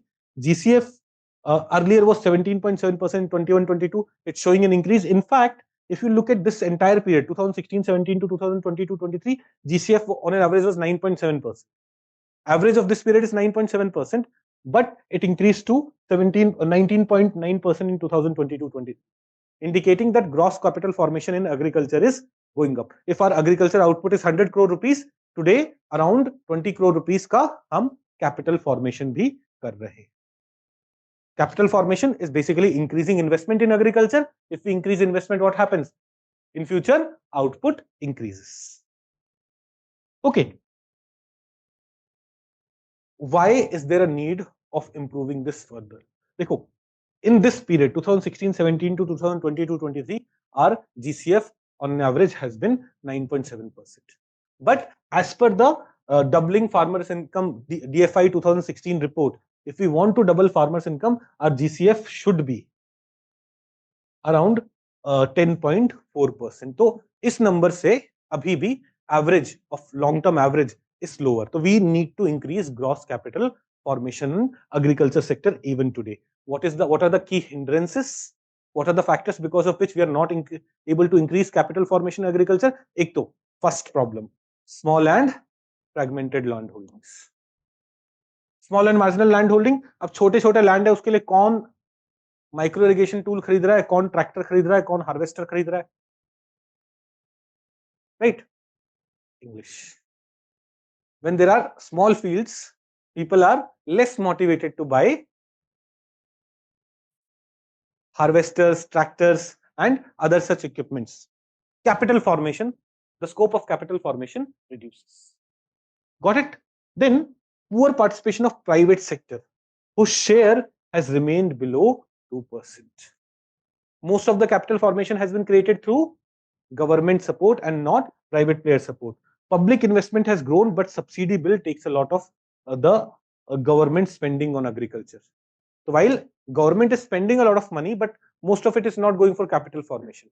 We will see in coming classes, not tomorrow, but in next class, when we'll come to the subsidy wala issue. There we'll see that food subsidy and fertilizer subsidy in India are around 2 lakh crore rupees. Earlier, the 3F, food, fertilizer, fuel, used to take biggest chunk of subsidy. But now, because most of our fuel items have been deregulated, their prices have been deregulated. So fuel pay subsidy burden has reduced to around 30,000 crore rupees. But for food and fertilizer, it still remains very high. So every year, government is spending around 4 lakh crore rupees. On what? On food and fertilizer subsidy. Just imagine if we had not needed that subsidy, that 4 lakh crore rupees could have been spent on improve capital investment in agriculture, improving the gross capital formation of agriculture sector. So another challenge which is there in the we said ki small and marginal land holdings is a challenge, private sector ka low participation is a challenge, but another challenge is this huge subsidy burden, because of which government is not able to focus on improving infrastructure. Then low farm incomes. This is another issue. If agriculture, say farmers were earning a lot of money, they were left with a lot of surplus. What would have happened? They could have invested that surplus into improved infrastructure. But when input cost is increasing, intermediaries are earning a lot of money, but farmers are not able to garner the benefit of increased prices, increased productivity. They are not left with any money. They are not able to invest a lot. Do we understand these things? These are some of the challenges which we need to deal with. Now, isme na actually by mistake I forgot to add the question there. There was a question. Horticulture वाला ये जो gross capital formation वाला topic है ना, इसमें शुरू में question लिखा हुआ है? लिखा हुआ है क्या? अच्छा ठीक. Practice question is there? Okay. Let's go to the practice question. You will see what was the question. Why is it important to increase gross capital formation in agriculture sector? Discuss the key steps taken by government of India towards achieving this. What are the key factors hindering the increase in GCF in the sector? हमने देखो, आप देखोगे, we have answered all three of these things in here. They haven't asked what should be the way forward, but we should be able to answer it. Now, when in a 15-mark question we already have 3 sub questions, adding one more paragraph for way forward becomes difficult. Adding one more paragraph for way forward becomes difficult because we may not have that kind of space and time left. When we already have answered 3 sub questions within a question, so in this kind of situation, while concluding, हम ना अपने way forward के key points अपने conclusion में लिखते हैं. जैसे while concluding, we write the key points of our way forward here. An integrated and holistic approach consisting of increased subsidy on machinery and custom hiring centers, consolidation of land holding, promoting private investment and rationalization of subsidy expenses will be needed to enhance gross capital. अब सारे points तो हम अलग से explain नहीं कर सकते. We have said these are the most important things which are needed to enhance the gross capital formation in agriculture sector. Another way of concluding. When you're not able to write way forward, just take the key points of way forward and conclude your answers. To resolve these problems, we should focus on these. This is how you conclude your answer. On a positive side, you have talked कि यार बहुत सारे challenges हैं. The conclusion should not be these challenges are hindering our ability to achieve capital formation. That's like a problem छोड़ के चले गए. You say to resolve these challenges, we should take steps like consolidation, contract farming, promoting private investment, rationalizing subsidies, and so on. Right? This will be a positive ending to your answer. कि यार solution बता के end कर रहा है, ना कि बस problem ही problem बता के end. Okay. Let's now go to the topic of Agri-Credit. Yes. Increasing subsidy on machinery. Rationalization of food subsidy, fuel subsidy, and increasing subsidy on machinery is small and marginal farmers cannot themselves buy machinery. We want to increase investment in physical asset. तो subsidy का पैसा कहां जाना चाहिए? In capital rather than inputs में वैसे. That is what we are trying to say. You can rephrase it in terms in which you are better able to explain it better, but that is the idea. Okay, now let's come to the topic of Agri-Credit, Agri loans. Now there are a few online questions. Rachna is asking, sir, what is demand-driven meaning? So demand-driven is better. You are demanding that I want to create a storage facility. I am investing 1 crore rupees here. Government 25% you give me under that scheme. So that in that scheme, the subsidy is given to you. Subsidy that is given to you is demand driven. Government is not asking individual farmer, you compulsorily create the storage facility. If you are creating storage facility, if you are demanding it, then the subsidy is coming. That is the meaning of demand driven. Then what are CHCs? Simran is asking, custom hiring centers. We'll study about custom hiring centers. We'll study a topic of agri mechanization. They will study about it. But these are places from which farmers can rent machinery. See, small and marginal farmer does not need to buy a harvester at her own. Why? She would not be using that harvester throughout the year. She perhaps needs that harvester for half a day, 4 hours, 5 hours. So she should be able to rent it. The government, in order to promote agri mechanization, is promoting setting up of these custom hiring centers. Sorry? नहीं, that's farm app. पढ़ेंगे, उन सब के बारे में पढ़ेंगे. Farms app बोलते हैं उसे, जहां से you can connect to these custom hiring centers. That is not the focus. अभी agri mechanization is not something that we have studied. We'll study all about it. Don't worry. I promise you this. That for now, we are focusing on 3 points of agriculture. Once your agriculture section is over, in a concise manner, the number of topics that you are covering, you will not find it in any book. We'll make sure that each and every relevant thing is there in your notes. Economy की जितनी भी books आती है ना, recommended books की, ये पढ़ना चाहिए, ये पढ़ना चाहिए, ये पढ़ना चाहिए, I promise you this, you will have more number of topics, more updated data, more things in your notes than in any other source. No matter आपने एग्रीकल्चर कहां से पढ़ा होगा पहले, you will start feeling like यहीं से पढ़ना चाहिए. This is more systematic, this is more to the point, this is more like intro ऐसे है, body ये है, conclusion में इस तरह से करा जाता है, rather than बहुत सारा ज्ञान. Okay, so mechanization, farms app, e-technology in the aid of farmers, don't worry about anything. मेरी जिम्मेदारी है वो. ठीक है, जो मेरी सिरदर्दी है वो मेरी रहने दो. आप रिवाइज करो, आंसर लिखो, इंप्रूव करो, रिवाइज करो, आंसर लिखो, इंप्रूव करो, रिवाइज करो, आंसर लिखो, इंप्रूव करो. You will be doing very well. I promise you, you will feel like the examination paper is from your notes. You'll feel like that. क्योंकि when you complete each and everything in the syllabus, वो कहां से बनाएंगे paper? When you are most well read, most prepared student, अगर आपके notes में से नहीं है तो कोई भी नहीं कर पा रहा होगा, कोई भी नहीं, क्योंकि सबने उससे कम ही पढ़ा होगा, सबने उससे कम टॉपिक्स पढ़े होंगे for preparation. That I assure you. Okay, let's now come to this. Kanhaiya ji is asking what was the last topic. Abey. Let's come to Agri-Credit or Agri-Loan. Loan to agriculture sector. है ना? तो farmers or agriculture sector gets loan for different things. One, for your day-to-day requirement, for buying seeds, fertilizers, short-term loans. You need for that.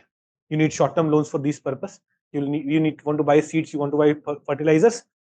Using that, you will do cultivation. In 5-6 months, you will be harvesting and paying the loan amount back. These are short-term loans, right? Then there are medium-term and long-term loans which are needed for bigger infrastructure, like you want to buy a tractor. Now, you may be returning the money for that tractor in next 5 years. Slowly, this is like something like when people buy a car, they have a mechanism of EMI. Or for bigger projects, you want to create a storage facility, wahan pe the investment required is much higher, so the loan amount will be much higher. You will not be able to pay it in one crop cycle. But all these things are included under the definition of agri loan. So if a question on agri loan comes, if a question on agriculture loan comes, there are different ways in which we can introduce. एक है define करना what is agri loan or what is agri credit.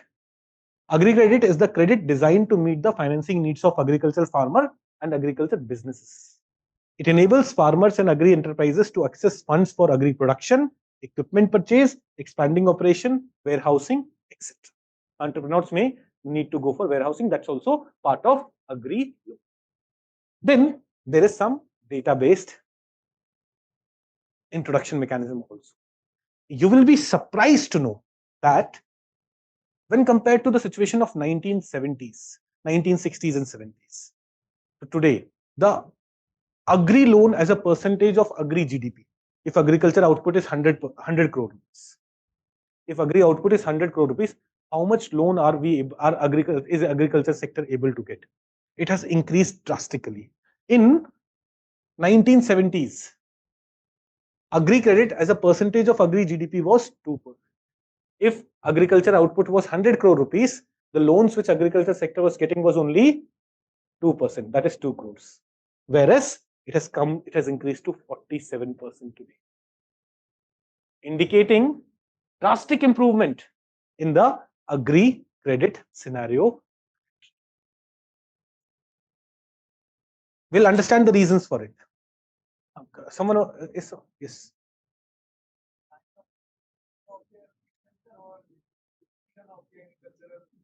This question is a sign of your lack of knowledge of economic development.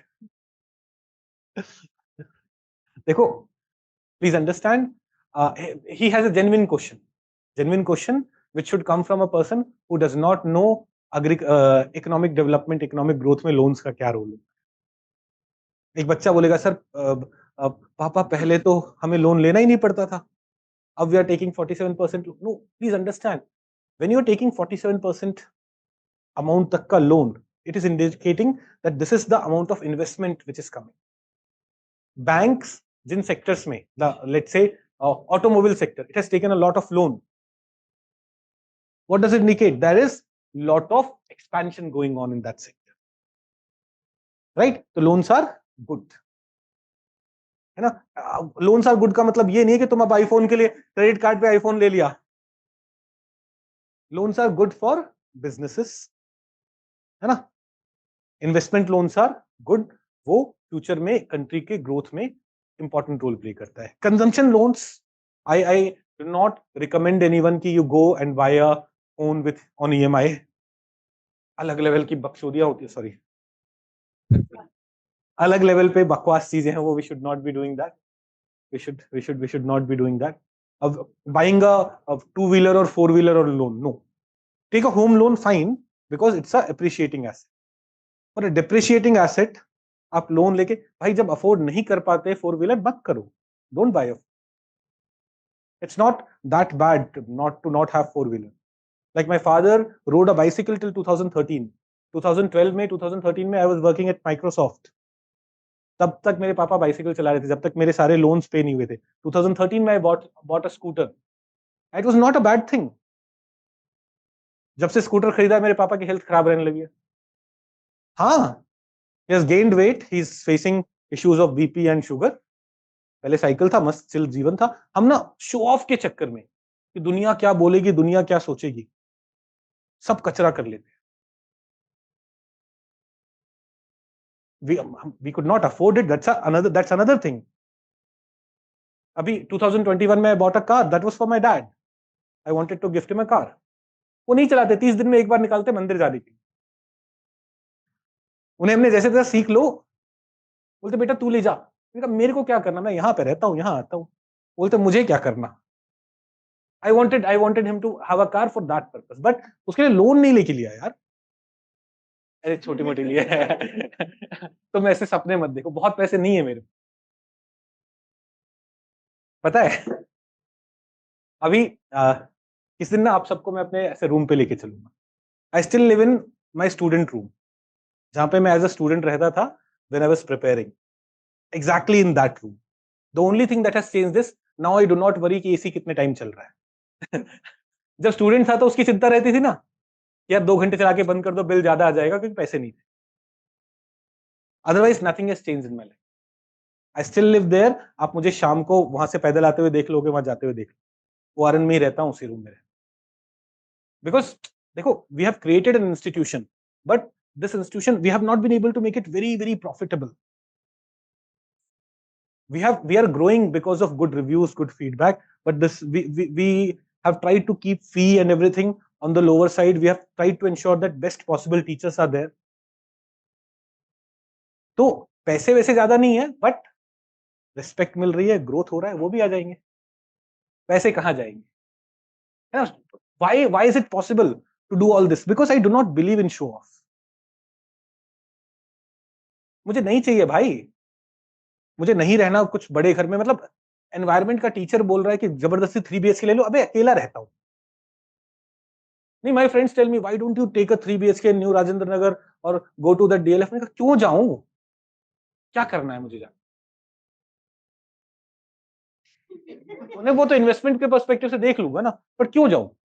Why do I need a house जहां पे 3 lights जलेंगी और वो, when I can study here. मुझे पढ़ना ही है, दिन भर रात भर पढ़ता हूं मैं। I'll go home, I'll reach home at 10, I'll have my dinner by 10:30। 11 बजे मैं पढ़ने बैठ जाऊंगा, 3-4 बजे तक पढ़ूंगा। जैसे मैं स्टूडेंट फेज में रह रहा था वैसे ही रह रहा हूं। तो why do I need a big, तो ये ना जनरल जो शो ऑफ का चक्कर होता है ना, ये ले लो, आईफोन खरीद लो, महंगे कपड़े खरीद लो, ऐसा कर लो, ऐसा कर लो, इन चक्कर में हम ज्यादा डूबे रहते हैं। जीवन में वो है ना कि जो हमें जरूरतें हैं सिर्फ उतनी फुलफिल करने पे फोकस करें, will be able to do very well, very good things in life. We'll be able to focus on our business, we'll be able to focus on our family, but when we start thinking of अब तो कुछ shopping करके आते हैं, अब तो कहीं ये करते हैं, अब तो कुछ वैसा करते हैं, अब तो बड़ा घर ले लेते हैं, बड़ी गाड़ी ले लेते हैं, तो क्या क्या करना है उसका? I don't even know how to drive a car. पापा ने सीखी है अभी, आई डोंट नो। और मेरा कोई ऐसा है ना इंटेंशन भी नहीं रहा, मुझे कभी जरूरत नहीं रही। जब जरूरत आएगी सीख लेंगे, but the point is that's those are not the things which should attract us. आपके लिए हमेशा फोकस ये होना चाहिए, how do I improve my preparation. Your focus should never be, आप कभी ये मत सोचना वो कितने आईफोन लेके चल रहा है, वो कितने अच्छे घर में रह रहा है, वो उसका पीजी भी कितना अच्छा है। नहीं, how do I improve my preparation, focus on that and you will see most important thing will be focused upon. If you keep on thinking about 10 different things, most important things will get ignored. Don't ever ignore that.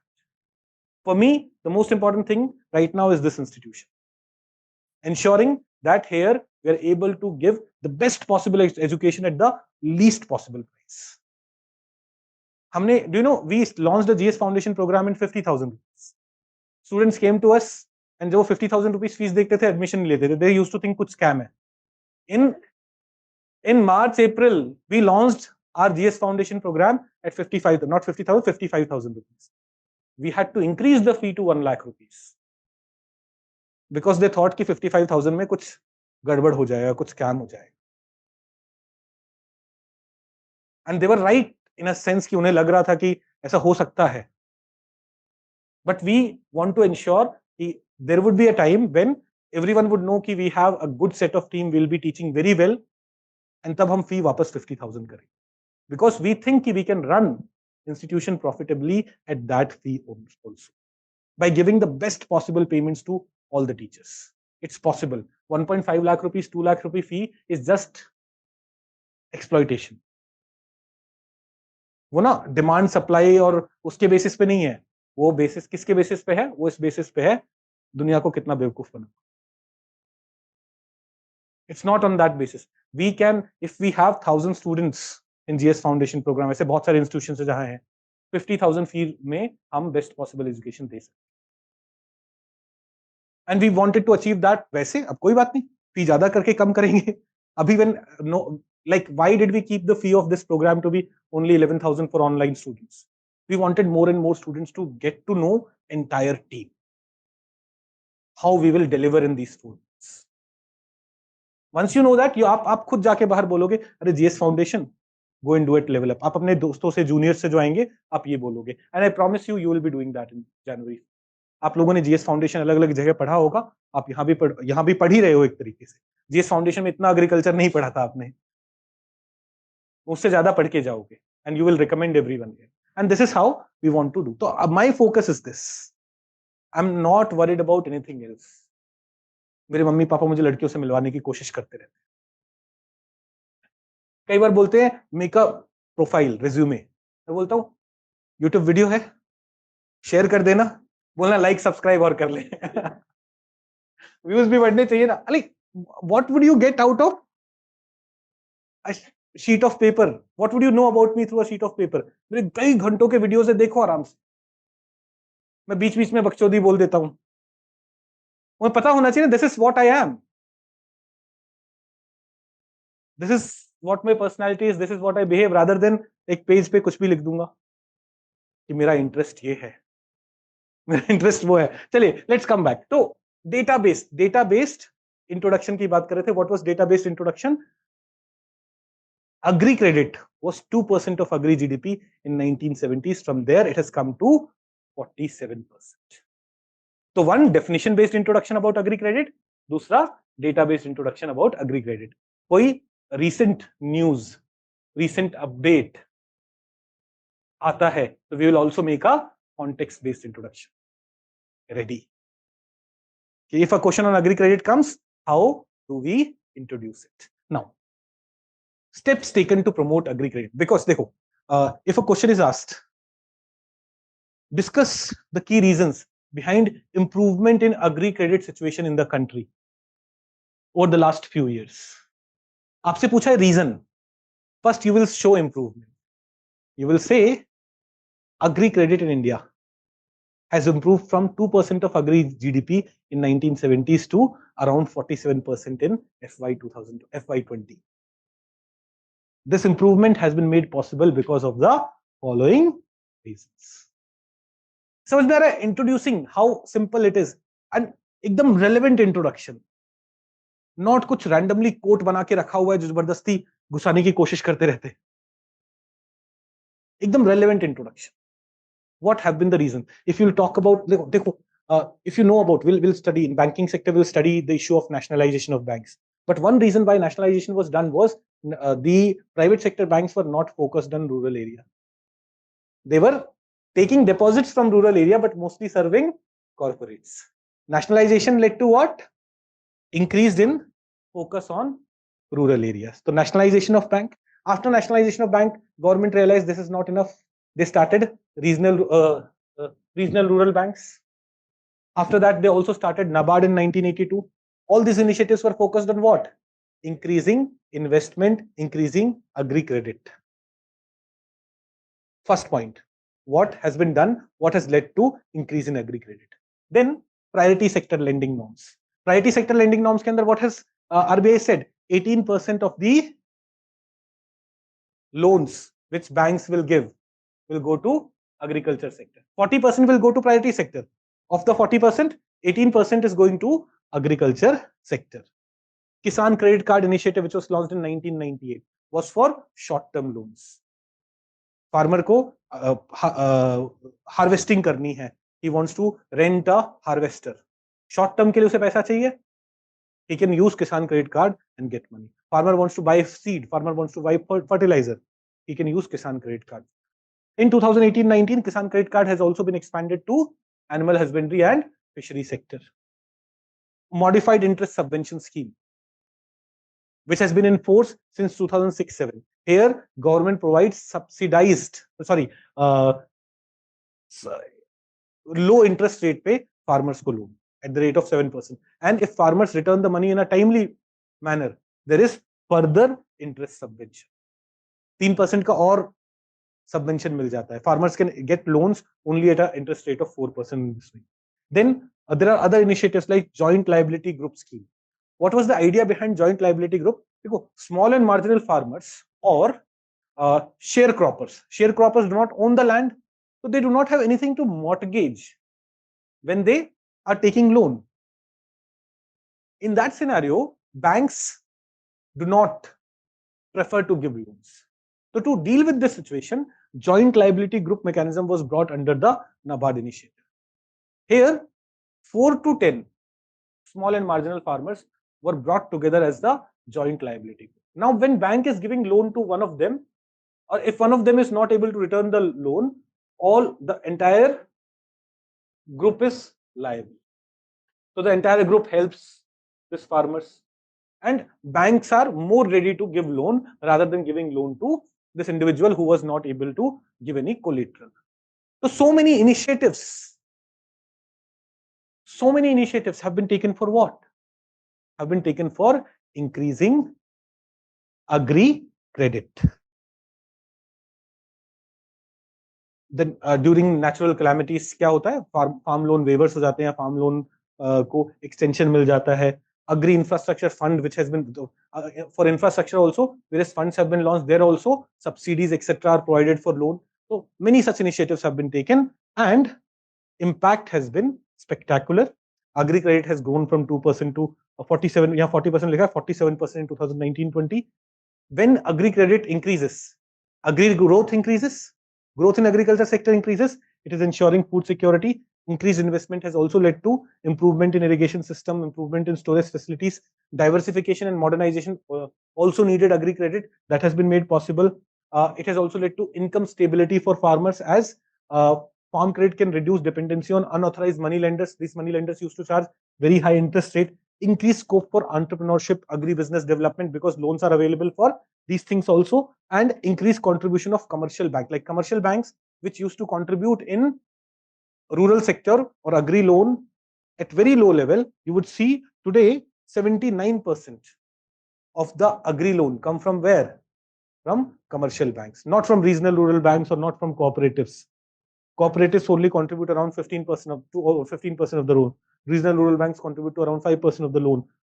Microfinance institutions contribute to only 1% of the loan. Most of the loan is coming from where? Commercial banks. This has been the impact. So, situation of Agri-Credit, what has been done to improve Agri-Credit in the country. Now, if you come to the second part, second question. अच्छा, यहाँ पे question लिखना भूल गया हूँ, sorry, question पिछले वाले topic में नहीं, यहाँ पे लिखना भूल गया, बट यहाँ पे वही बोला कि what are the problems in agri credit में. फर्स्ट क्वेश्चन में मैंने क्या किया था? First question was the idea of what is Agri-Credit, what steps have been taken to improve the Agri-Credit situation, what has been its impact. Second question we were talking about, what are the key issues, key concerns which remain in the Agri-Credit situation. Abhi tak we have seen a very, अंग्रेजी में कैसे बोले, very वो वाला future, picture, beautiful picture, glossy picture, rosy picture. Yes. Sonu ji क्या हुआ? बंद करना है, बढ़ाना है? हाँ बढ़ा दो, 24 करो, 24 से ज्यादा कहां बढ़ाओगे? हाँ, ये बंद कर दो दोनों जी, ये बंद कर दो. नहीं ना, आपके पीछे वाले लोग बोल रहे बंद नहीं करना है. इसको ना कुछ फ्लैप को ऊपर नीचे करा जा सकता है, कर दो, वो कर दो. उस बेचारे के ऊपर सारी हवा जा रही है. अबे नीचे हवा नहीं आती है, एकदम एसी के नीचे बैठ जाएगा, साइड में जाती. हो गया, चलो आप खेलो. Let's come here. तो issues which remain in Agri-Credit, let us understand. So far we have seen a rosy picture. Yes, Agri-Credit increased from 2% of the GDP to 47%. Now please understand, at that time 2% of Agri GDP was very low. Agri GDP has also increased a lot. Uska more than 40% is coming in the form of loan. It means agriculture sector is getting a lot of loans. Here I haven't talked about introduction because we already have introduction for both the things. Like we have a database introduction, we have a definition based introduction. But what are the key issues, key challenges which the Agri-Credit sector is facing?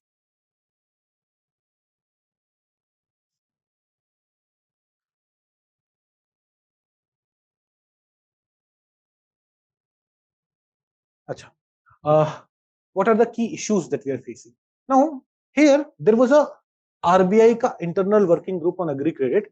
It had done a study and found that Agri-Credit system suffers from a number of limitations. अभी 2-3 साल पहले इनका detailed study आया था. तो rather than just starting to write, I'm saying कि RBI's internal working group on Agri-Credit have identified several challenges with what? Several challenges with Agri-Credit sector.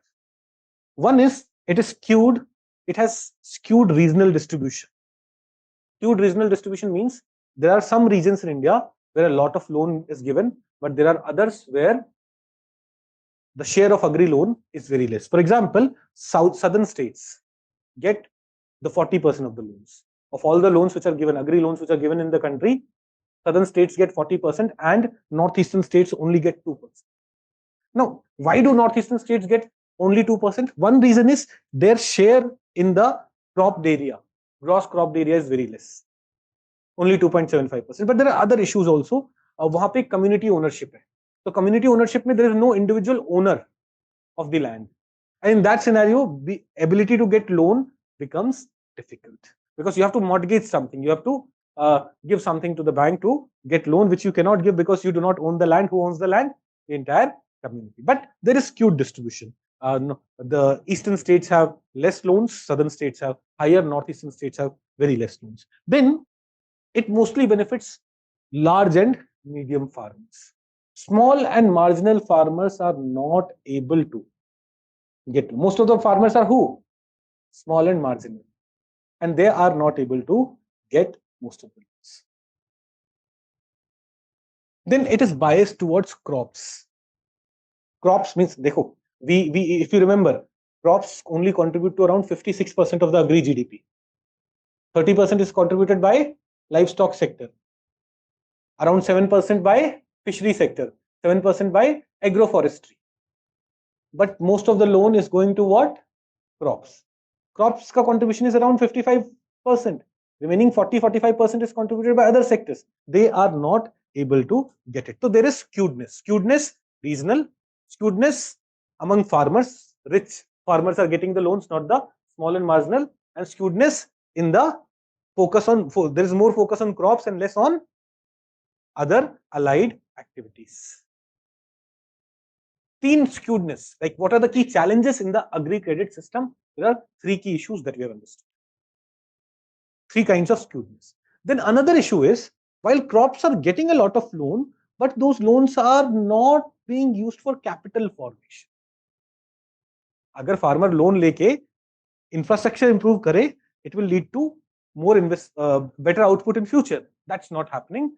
Low capital formation. Most of the agri-credit is short term in nature and is being used for production purposes. And finally, these regular loan waivers are creating moral hazard, are harming the agri-credit framework in the country. Why? What moral hazard? Like what governments do, like election se pehle, state governments would announce, we will give you loan waiver if we come to power. So there is this farmer. What's your name? Rishabh. This farmer took loan for agriculture, did not do agriculture, पी पाके पड़ा हुआ था. P पाके पड़ा हुआ था means drunk. He was wasting his money in alcohol. Fine. After the harvesting season, banks came to him, loan, give our money back. He's like, I don't have it, and then government announces waiver. You do not have to give the money back. Let's say she's another farmer. What's your name? Shreya. Shreya is a sincere farmer. She took loan. She worked on the field. बैलों को लेके काम किया, पसीने बहाए, and after 6 months she harvested the crop and she returned the loan in a timely manner. Okay, but then she sees 3 months later, government has waived off his loan, and she's like, so next time when she takes loan, she's also like, aane do elections. Let some waiver announcement happen. So it creates a moral hazard, which is also hampering the agri-credit situation in the country. So we will discuss the issue of farm loan waiver separately. Subsidy wala initiatives of discuss karenge. Subsidy is mentioned in your syllabus. There we'll talk about MSP. There we'll talk about issue of farm loan waiver. There we'll discuss this issue in more detail. But here, the key concerns, key problems in the agri-credit situation. So skewedness, three kind of skewedness: regional, among farmers, rich farmers are getting benefit, and among output, crops are getting most of the loans. And then low capital formation and loan waivers creating moral hazard and creating pressure on other states also to announce loan waivers. These are some of the major issues, some of the major concerns. So how do we deal with above challenges? देखो, एक तो है skewedness वाला issue. Right? So we need to improve that. How do we improve?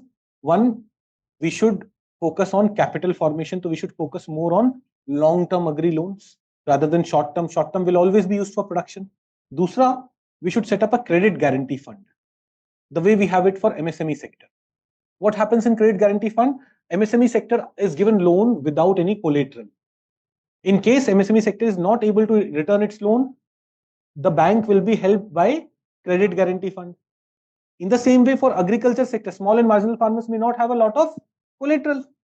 They should be able to get loans. Then extend the limit of collateral free loan to 5 lakh rupees. From around 1.6 lakh rupees, which is the limit right now, we need to increase that. Then synergize basket of financial initiative with use of technology. Here what we're saying is digitalization and updation of land records in time-bound manner can help us or can help banks better understand that this farmer owns this land and thus giving loan is okay. Giving this loan is feasible. Abhi right now it's a very cumbersome process which hampers the situation. Then we need to reduce the skewedness. So skewedness reduce karne ke liye, one thing is we should be focusing on small and marginal farmers. So under priority sector lending, 18% of the loan needs to go to agriculture sector. We can create a sub target within agriculture. Of this 18%, let's say 40% or 50% should compulsorily go to small and marginal farmers. We can also think of combo loans. Combo loans would be like loan for crops plus animal husbandry. So in this way, other allied activities, share of loans in the other allied activities is also going to increase. State should also reform restrictive land leasing laws. अब land leasing laws को थोड़ा समझते हैं. We will under land reforms we'll study this in a lot of detail, but let's understand the problem in India's land leasing situation. See, at the time of independence, let's say there was this landlord Rishabh who had lots of land. So what did he used to do? He used to lease the land. थोड़े पे तुम उगा लो, थोड़े पे तुम उगा लो, थोड़े पे तुम उगा लो, 50% of the crop मुझे. Because he owns so much land, he cannot cultivate all of it himself. He used to lease it. But government wanted land reforms to happen.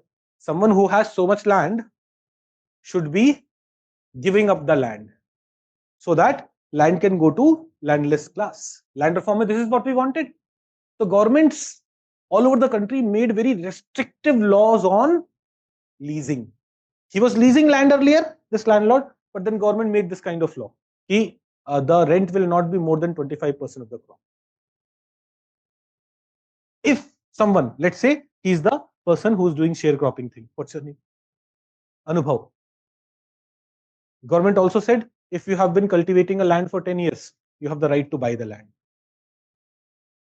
So these kind of things were done at the time of independence, or right after the independence, so that people who have a lot of land, they have that lot of land because of the zamindari system and all those things that existed.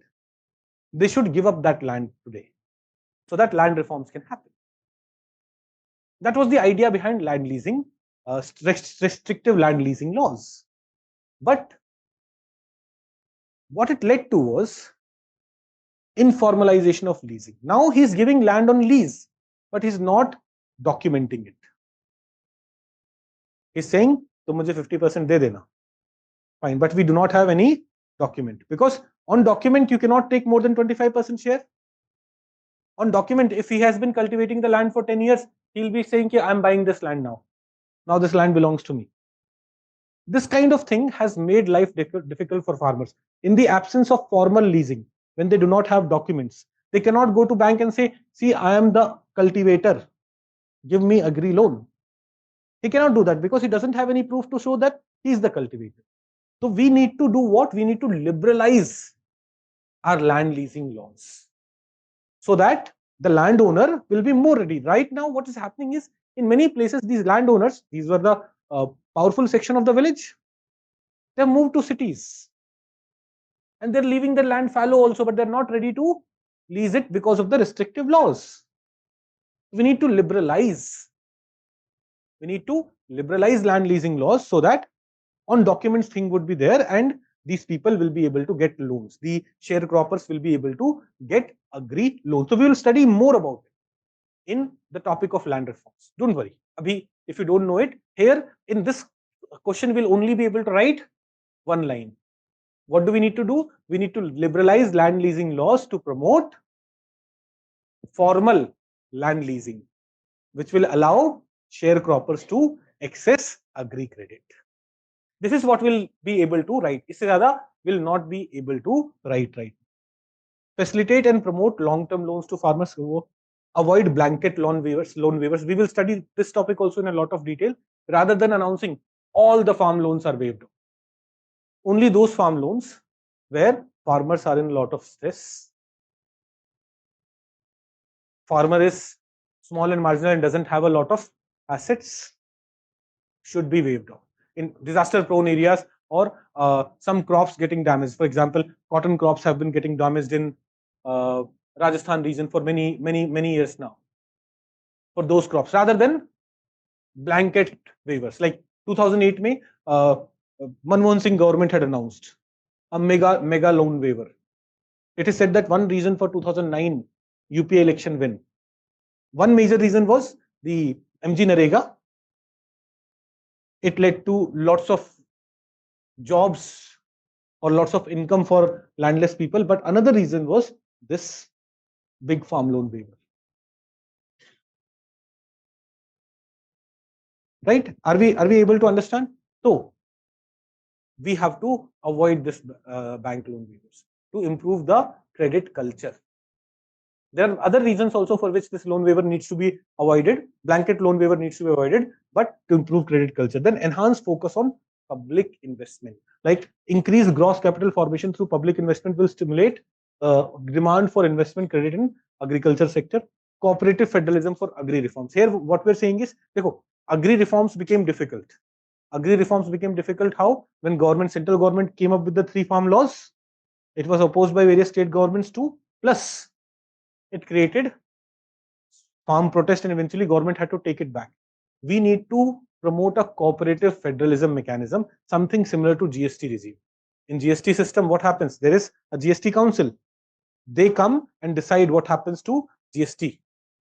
ऐसे ही agri tax reforms के लिए we need to create a cooperative federalism structure on the line of GST council, where all the state government, central government can come together and through some special kind of majority take decisions on. Not every state may agree to it, but if most of the states agree to those reforms, those should be implemented. These are other things that we need to take care of. So while various reforms over the last 50 years have improved farm credit situation in the country, more work is needed to make the system more inclusive, equitable, and effective. We have seen improvement happening, but we see several challenges also, and we need to work on those. Agri-Credit situation, Agri-Credit scenario. I hope you understand this. We have studied two different kind of things. One, how Agri-Credit improved, reasons why Agri-Credit is significant, how Agri-Credit improved. Second, what are the challenges which remain and how those challenges can be dealt with. Yes.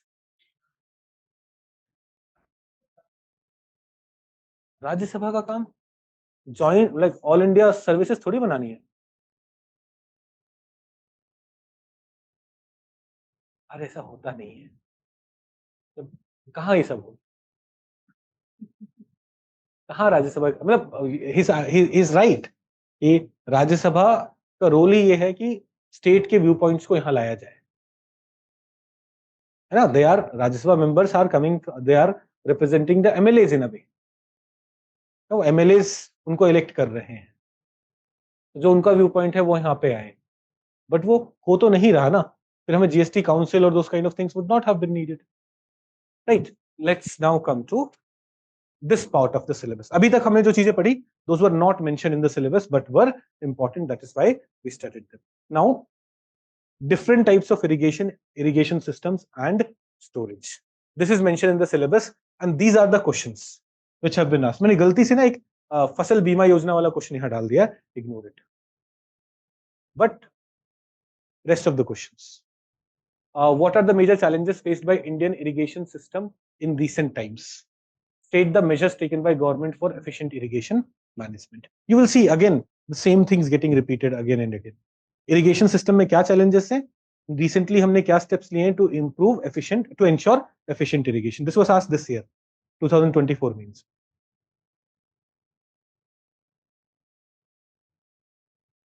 हाँ, और भी है, जैसे वो pollution से related है, river pollution पे question है ना, ऐसे वाटर स्ट्रेस से रिलेटेड क्वेश्चन है, बहुत सारे क्वेश्चन है। इरिगेशन का ये एक अकेला क्वेश्चन इस साल।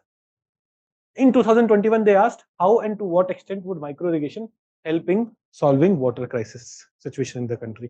So एक question in general. In 2024, they asked a question on general challenge in irrigation and how efficient irrigation is being promoted in the country. In 2021, they asked micro irrigation कैसे India के water stress वाली problem को resolve करेगा. Then suggest some measures to improve water storage and irrigation system to make its judicious use under depleting circumstances. So how we can ensure better water storage and better irrigation system. What is water use efficiency? Describe the role of micro irrigation in increasing water use efficiency. Do we see repetition happening? What is allelopathy? Discuss its role in major cropping system of irrigated agriculture. Allelopathy is more of a science tech question, but क्योंकि यहाँ पे major irrigated system से connect करके उन्होंने question पूछ लिया था, तो we will discuss it here. And then this was a question on Pradhan Mantri Fasal Bima Yojna, not on this, but because insurance as such is not mentioned anywhere. Insurance is not mentioned. They could have asked this question because subsidy was there. Issues related to subsidies in syllabus and under Pradhan Mantri Fasal Bima Yojna, government is giving a lot of subsidy. Or in general, when something flagship is happening, something big is happening, it need not be in syllabus. They do ask those things. But in today's class, we'll also try to ensure that Fasal Bima Yojna wala topic also gets covered. So given the in this booklet, today's class नहीं, आज हम 9 बजे छोड़ देंगे, don't worry. So given the vulnerability of Indian agriculture to vagaries of nature, discuss the need for crop insurance and bring out the salient features of Pradhan Mantri Fasal Bima Yojna. These are certain areas, certain questions that we want to deal with. We have looked at the syllabus. हम syllabus भी syllabus is major irrigation systems, different types of irrigation and irrigation systems and storage, सबके advantages, limitations. Then what are the key challenges India's irrigation system is facing? How can we resolve those challenges? Pradhan Mantri Krishi Sichai Yojna, the flagship initiative for irrigation. We'll study about that. We'll study about watershed development. We'll study about micro irrigation. Watershed development पे भी GS1 में question आ जाते हैं, या फिर environment related questions भी आ जाते हैं. Micro irrigation and then allelopathy वाला question. These are the major areas we want to cover before we go to Pradhan Mantri Fasal Bima Yojna. That is the last topic in today's booklet. Let us go to the first topic: irrigation situation in India. What is the scenario system? तो देखो, सबसे पहले we are talking about introduction.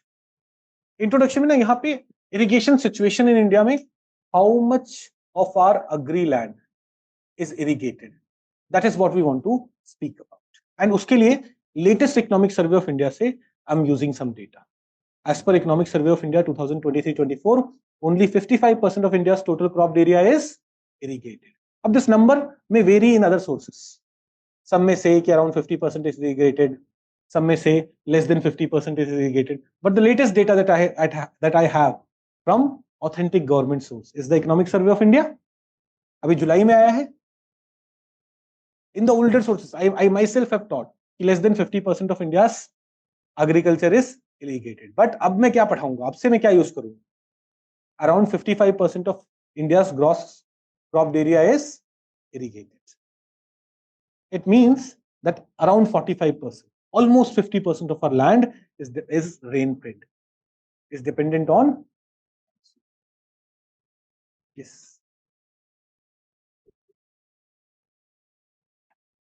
क्या करें?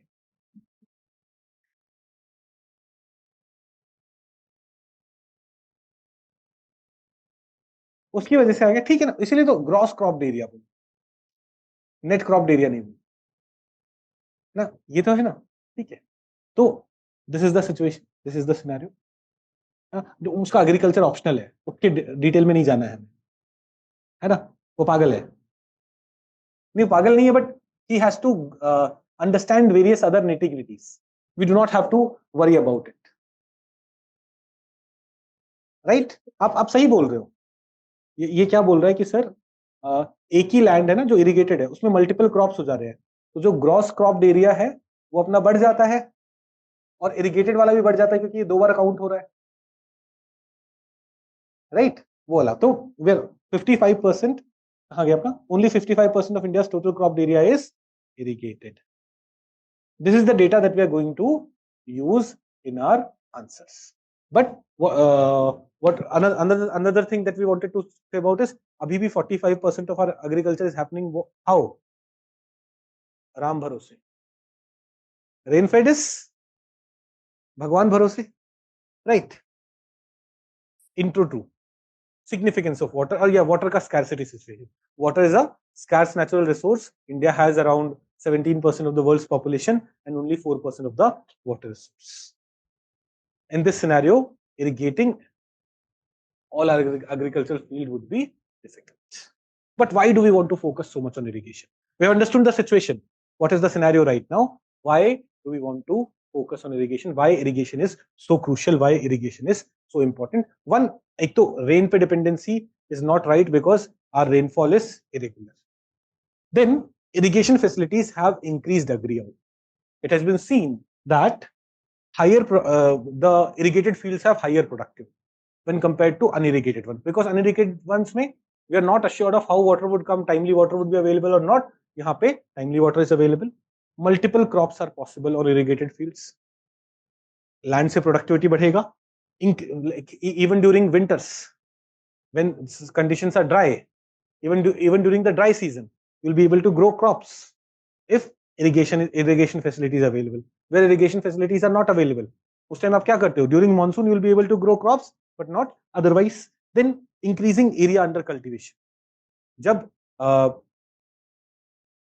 सतलज से, Yamuna river से water started coming to different parts of Punjab, Haryana, even Rajasthan, what happened? A lot of places जहाँ पे in the past agriculture could not happen, now it is possible. So area under agriculture could be expanded with irrigation facilities. Then high yielding varieties of seeds. One of the prerequisites that they have is more fertilizer requirement and more irrigation requirement. It reduces instability of the output level. Why? Because in the absence of irrigation facilities, if rainfall is not happening in a timely manner, output suffers. But when we have assured source of water supply, output can be controlled, output can be balanced. So the variability reduces. Then there are environmental benefits also. Irrigation sometimes can contribute to groundwater recharge, not always. आप अगर ground water extract करके irrigation कर रहे हो तो it's hampering it. But when canal irrigation is happening, in places where canal irrigation is taking place, the water seeps into the ground also and groundwater recharge is also taking place. Then social benefits are there. The regions with good irrigation facilities have also shown better living standards, better socio-economic development when compared to regions where irrigation facilities are absent. Then there are certain other indirect benefits of irrigation. Employment potential of irrigated land increases. It also helps in developing allied activities, means of water transport, etc. एक study है. It has been estimated that for every rupees 100 of direct benefit from Bhakra Nangal Dam, there was a generation of rupees 90 of indirect benefit. Because of dam, various direct benefits were clearly visible in terms of electricity, in terms of water supply, and so on. But there were several indirect benefits emerged. So that is what we are trying to say. There are indirect benefits of irrigation facilities in terms of improved employment, in terms of improved allied activities, and so on. So why irrigation is crucial? Why irrigation is important? This is the situation. This is the scenario. Now, in India, there are three major kinds of irrigation. One is well or tube well mechanism. Basically, groundwater से हम जो irrigation कर रहे हैं. Well में भी what are we doing? We are extracting water from ground, and tube well में our well is tube का size का. But eventually water is pulled from the ground only. Submersible में water is pulled out from the ground only. Then canals.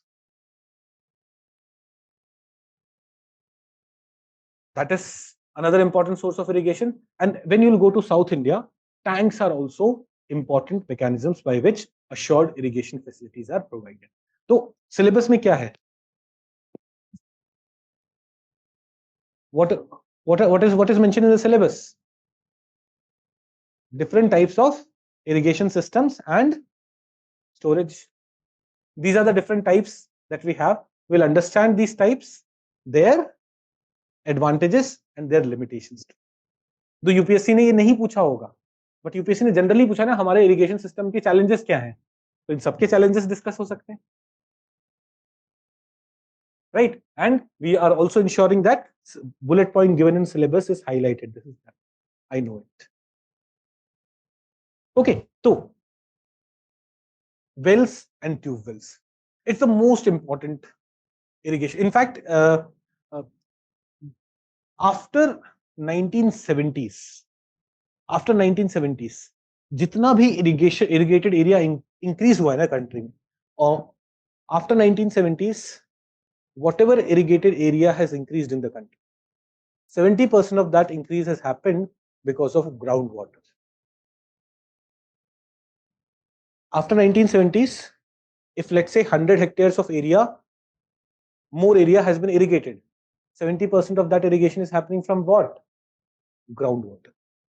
Groundwater is the most important source of irrigation in the country. So you may say, sir, 45% is happening through monsoon. Yes, but that land is not called irrigated land, that's called rain-fed area. जो area irrigated है, most of it is getting irrigated from what? From groundwater. It can be well, it can be tube well, it can be submersible and those kind of things, but we're extracting water from ground. So large area of Punjab, Haryana, Uttar Pradesh, Bihar, Rajasthan, Tamil Nadu, they are irrigated with groundwater. Now, what are the advantages of this groundwater irrigation or well and tube well irrigation? There are some advantages and there are some limitations. Advantages may we have, this is the simplest and cost effective. It's easily affordable by poor Indian farmers. Things like wells. In the past, farmers मिलके 2-3 लोग मिलके खुदाई कर देते थे खेतों के खेत में ही साइड में कॉर्नर में they used to create a well. The well used to be affordable in that sense. Then reliable and independent.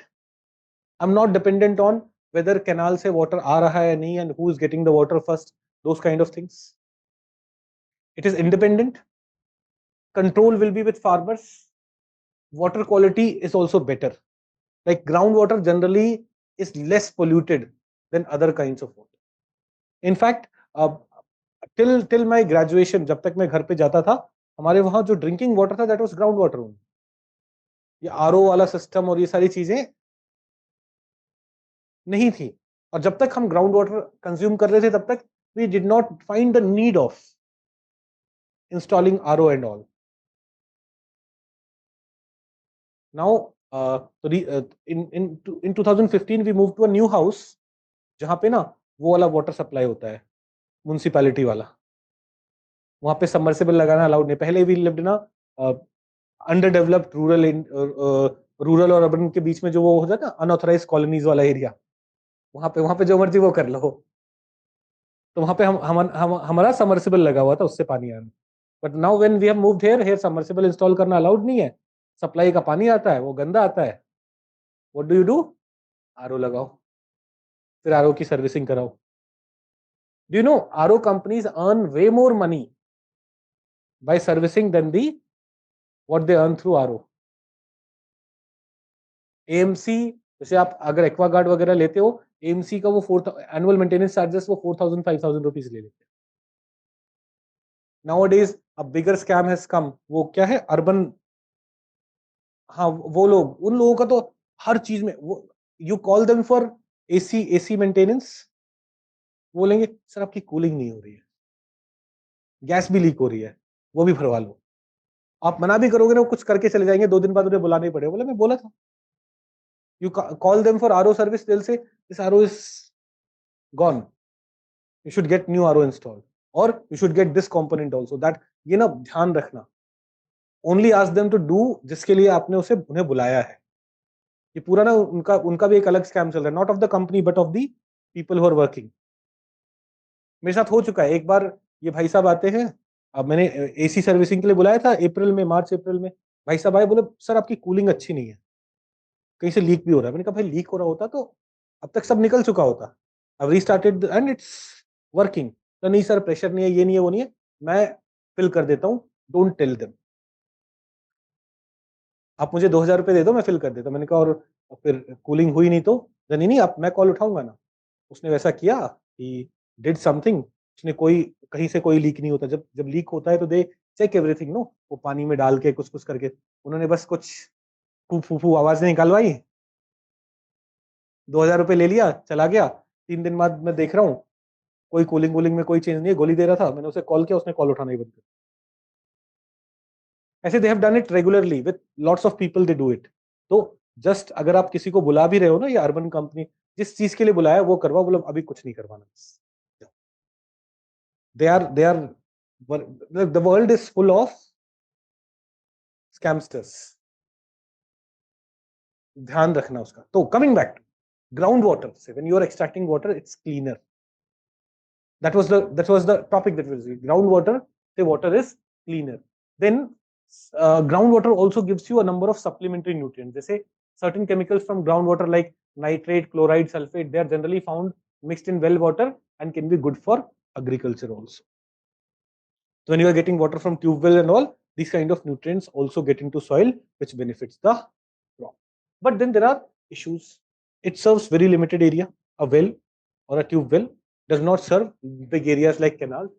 Groundwater depletion has emerged as a major problem in areas dependent on groundwater extraction, and the subsidies which government have given on electricity, on water, this has led to over extraction.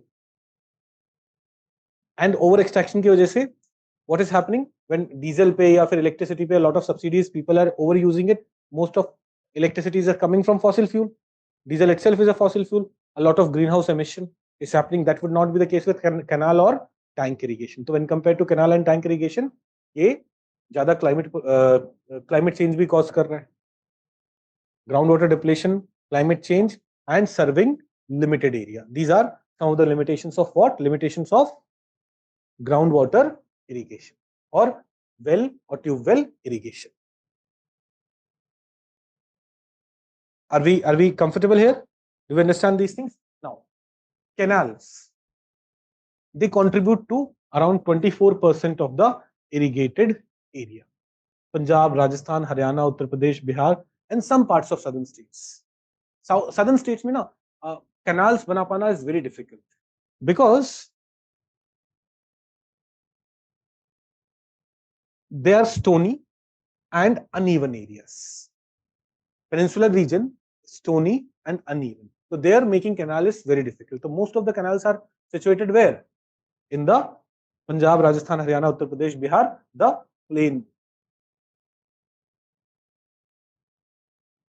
Indus Ganga plain wale region mein it is located. Some part of like coastal areas of Andhra Pradesh, Krishna Godavari canal hai, or some parts of Tamil Nadu have some canal irrigation, but otherwise canal irrigation is mostly confined to the north. Now, what are the advantages? Canals provide a lot of water and serve a lot of extensive irrigation when compared to tube well and well irrigation. Canals may also increase fertility because they bring what? Rivers bring silt. तो canal में जो पानी आ रहा है वो भी silt लेके आएगा. New alluvial soil which will be fertile. Almost free of cost for farmers. Groundwater recharge has also been seen in several areas. Groundwater rise has been seen when canal water comes, and it may also contribute to inland transportation. Inland transportation is way more efficient than railways. Railways is more efficient than roadways. Roadways is more efficient than airways. So least efficient is airways, फिर roadways, फिर railways, and उससे भी ज़्यादा efficient क्या है? Waterways. So in infrastructure, we will study about inland waterways. Don't worry about it. But this can also ensure inland waterways. But what are the challenges? What are the issues? एक तो investment requirement is huge. Creating dams and canals. Then in several of the areas जहाँ से canal जाता है, there has been issue of water logging. Land degradation is happening because of capillary action. Excess water evaporating, salt coming, salt remaining there. This has created problem. Sometimes there are chances of floods also due to overflow of canal water. And then there are challenges which come because of large dams. Large dams have its own negative environmental implications. So these are some challenges which come from canal irrigation. Right तो हमने पहले well tube well irrigation समझा, advantages limitations, then we went to canal irrigation, advantage limitation. These two things together contribute to 86% of the irrigated area in the. So canals were contributing to around 24%. So around 60% of the irrigated area is irrigated by wells and tube wells.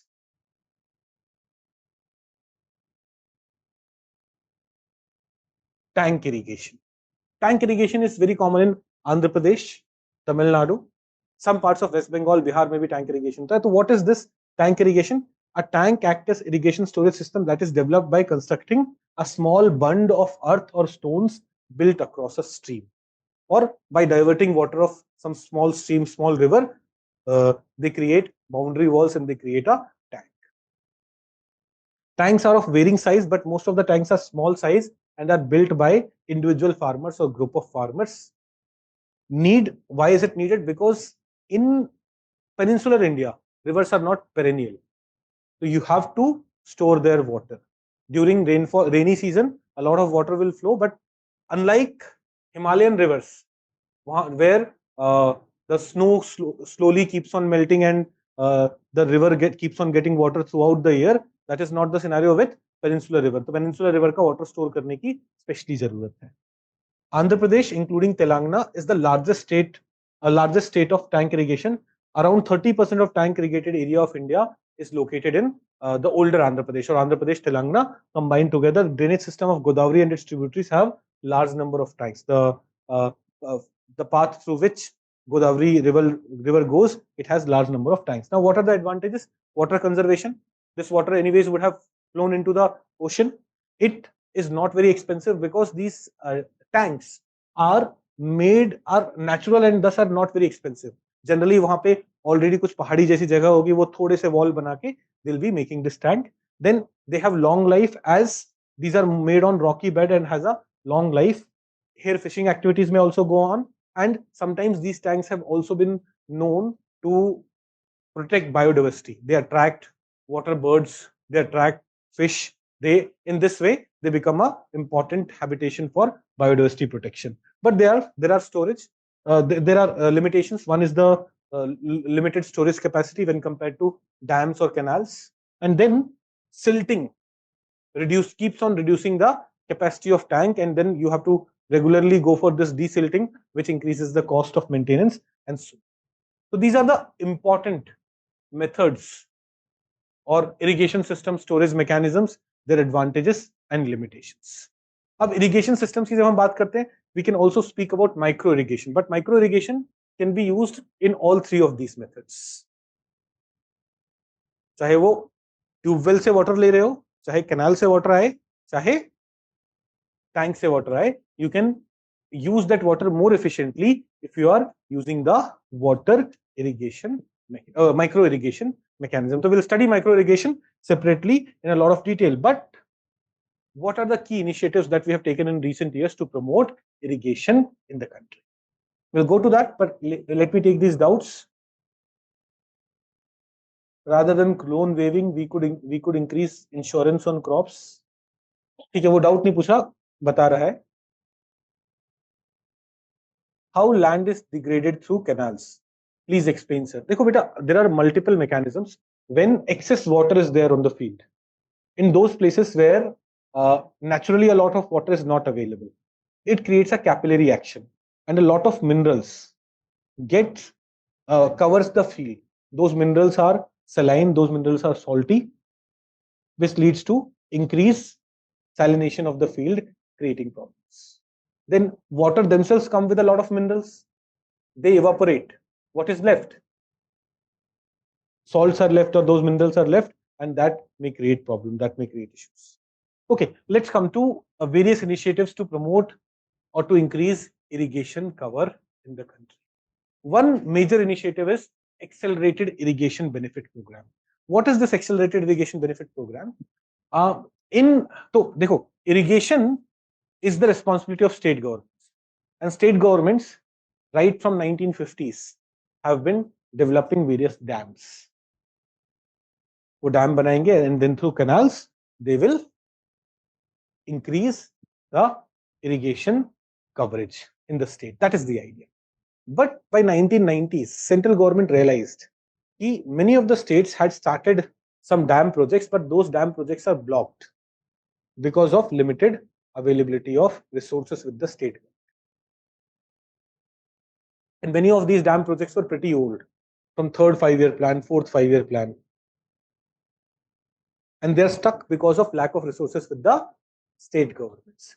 So under accelerated irrigation benefit programs, central government came and said, we will give some of the resources, but let's accelerate these projects, construction of these dams, construction of canals, and priority were given to large dams which were older matlab, which were delayed a lot. That is accelerated irrigation benefit program, AIBP. It was launched in 96-97 to provide central loan assistance to states for completion of large and medium irrigation projects which have been stuck for long due to fund crunch. It has now been subsumed under Pradhan Mantri Krishi Sichai Yojna. Abhi hum aayenge. Pradhan Mantri Krishi Sichai Yojna has subsumed 3 major initiatives. One is AIBP, other is watershed related initiative, third is water efficiency related, irrigation efficiency related initiative. Abhi aate hain, us pe aayenge. But accelerated irrigation benefit program is one major initiative. Then Pradhan Mantri Krishi Sichai Yojna. Pradhan Mantri Krishi Sichai Yojna had focus on har khet ko pani, that is increasing the irrigation coverage and per drop more crop per drop more crop, वही की बात है, PDMC, per drop more crop, increasing the water use efficiency. These were the 2 focus areas. Then to promote water use efficiency, we have micro-irrigation. To promote micro-irrigation, we have micro-irrigation fund under NABARD, and under PDMC component of PMKSY, also micro-irrigation is promoted. Watershed development, which is now a part of Pradhan Mantri Krishi Sichai Yojna, also contributes to improving the water availability. And Jal Shakti Abhiyan, water irrigation promote करने के लिए आपको क्या करना पड़ेगा? Water conservation करना पड़ेगा. Jal Shakti Abhiyan is the flagship initiative for water conservation in the country. So these are some major initiatives which have been launched to increase irrigation coverage. But despite all these efforts, even today we see that irrigation system suffers from a number of limitations. There is increasing demand but limited availability of water. With increase in agri production, there is an increasing demand for water, which is taking India towards a water stress condition. We have still not reached that water stress ka definition, where per capita water availability reduces below 1100 cubic meter, but we are moving towards that. Second, regional disparities exist in irrigation development. Most of the irrigation facility development has taken place in northern regions. It is least in northeastern regions. Then tail ender deprivation is another major issue that we are facing. So when canals function, what happens is people or the villages or the agricultural field which are in the beginning of the canal, they receive a lot of water. But people who are living or agricultural field which are towards the end of these canals may run for several kilometers, and by the time the water reaches, or by the time you reach the tail end of the canal, the water availability reduces drastically. So tail end deprivation is another major issue which is being faced. Then water logging and salinity, we just discussed, someone had asked that. Decline in water table, groundwater. Most of our irrigation is happening through groundwater extraction. Excessive extraction has led to decline in groundwater table, wastage and inefficiencies in water use. We are using more than 80% of our water for what? Irrigation.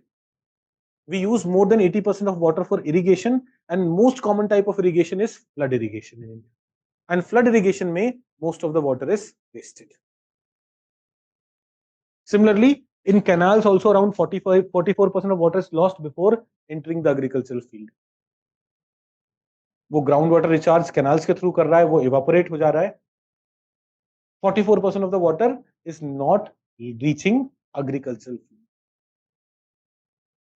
Delay in modernization of agriculture, that is sprinklers and micro irrigation systems have not been ensured. Aging of infrastructure and increased siltation. Many of our dams are more than 100 years old.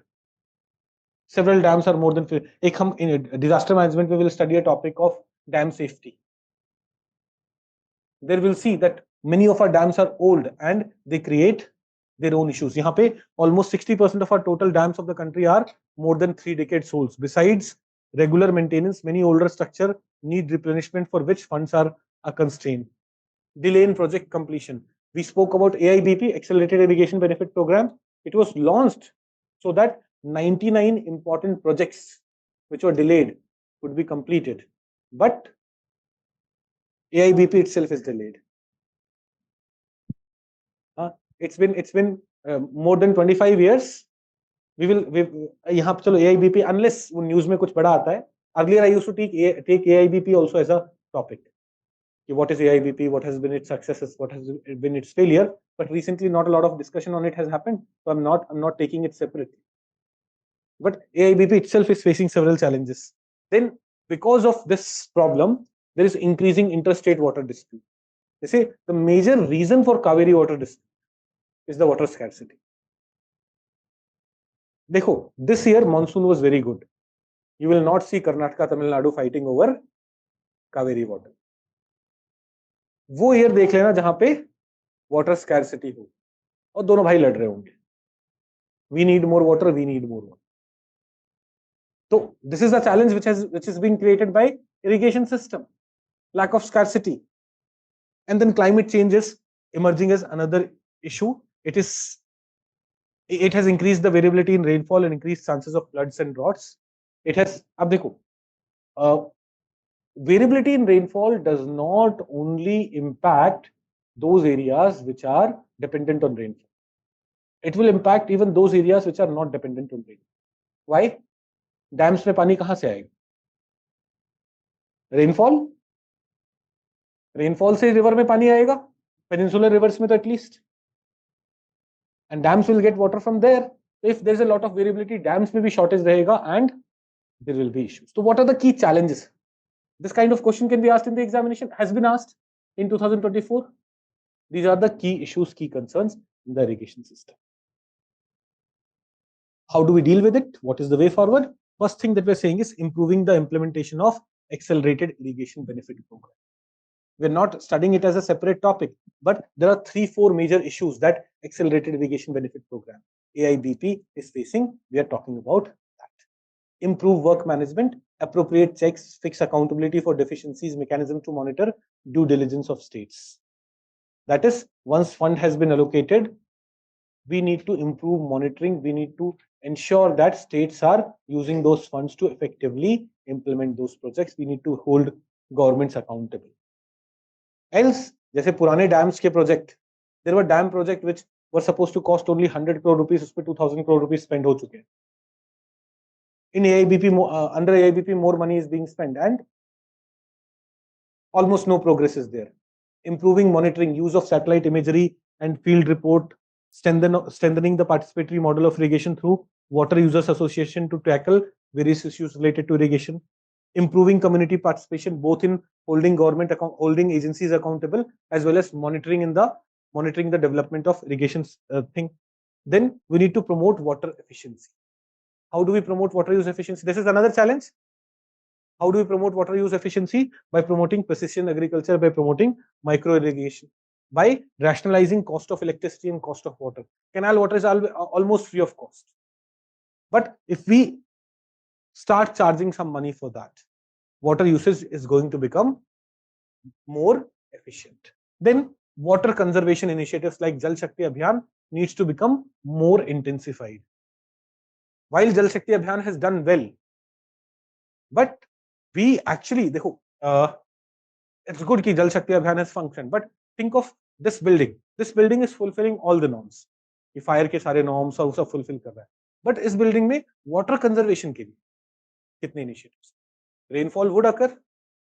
Water will go into on the roads, in the drain. So water conservation के लिए initiatives need to become more intensive, so that the new buildings which are coming up, they have water harvesting facilities compulsorily provided for. They have solar power panels का installation compulsory. It gets implemented effectively. अब solar power panel renewable energy वाला topic हो जाएगा, but we need to intensify our water harvesting facilities. Then water conservation facilities, crop diversification, reducing dependency on water intensive crops like sugarcane and rice. Research and development to develop crop varieties which can survive in less water condition. Farmers education and training to ensure farmers are aware of modern farming techniques, crop diversification, climate resilient agriculture, so that dependency on overuse of water or overuse of water reduces dependency on irrigation. A lot of irrigation reduces and less water is being used. जाना है इतने सब pack करने लगे ना, क्या करोगे फिर जाके? मजा आ रहा है? तुम पहले इंसान हो जिसको एग्रीकल्चर में मजा आ रहा है। नहीं, साइंस वगैरह में, साइंस अभी नहीं, मेंस में ना साइंस वगैरह इतने अच्छे से नहीं पढ़ पाते, जब प्रीलिम्स के लिए पढ़ोगे हम तो साइंस वगैरह जब पढ़ोगे, एनवायरमेंट वगैरह जब पढ़ोगे तो आई इंश्योर यू मजा आएगा। मींस के लिए तो हमें ना 150 वर्ड्स 250 वर्ड्स में रुकना है। प्रीलिम्स में दे मे आस्क एनीथिंग, तो we study everything in a very systematic manner, connected manner, तो आपको खुद मजा आता है। स्टार्स का फॉर्मेशन ऐसे कब जाने को किसने बोला? उसको मजा आ रहा है, उसको मजा तो देने दो थोड़ा। नाम क्या है? अखंड प्रताप को अखंड मजा आ रहा है। चलिए, अखंडानंद त्रिपाठी तो नहीं है?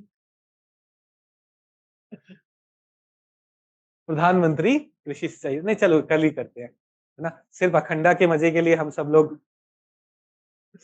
Okay, I will see you tomorrow at 5 PM, है ना, sorry 5:30 PM. We'll start with writing answers, and answer writing will include everything that we have covered so far.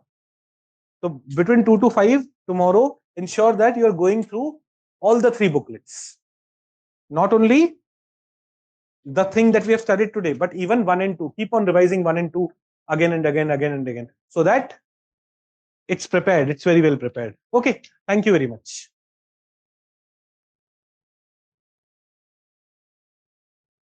Sir, AIBP is now a sub-scheme under PMKSY, then should we write AIBP as a separate scheme? हाँ, definitely. PMKSY में उसे ना subsume नहीं कर लिया, it's a component under it, so you can write it as separate scheme. Done. Thank you very much, everyone. I'm leaving this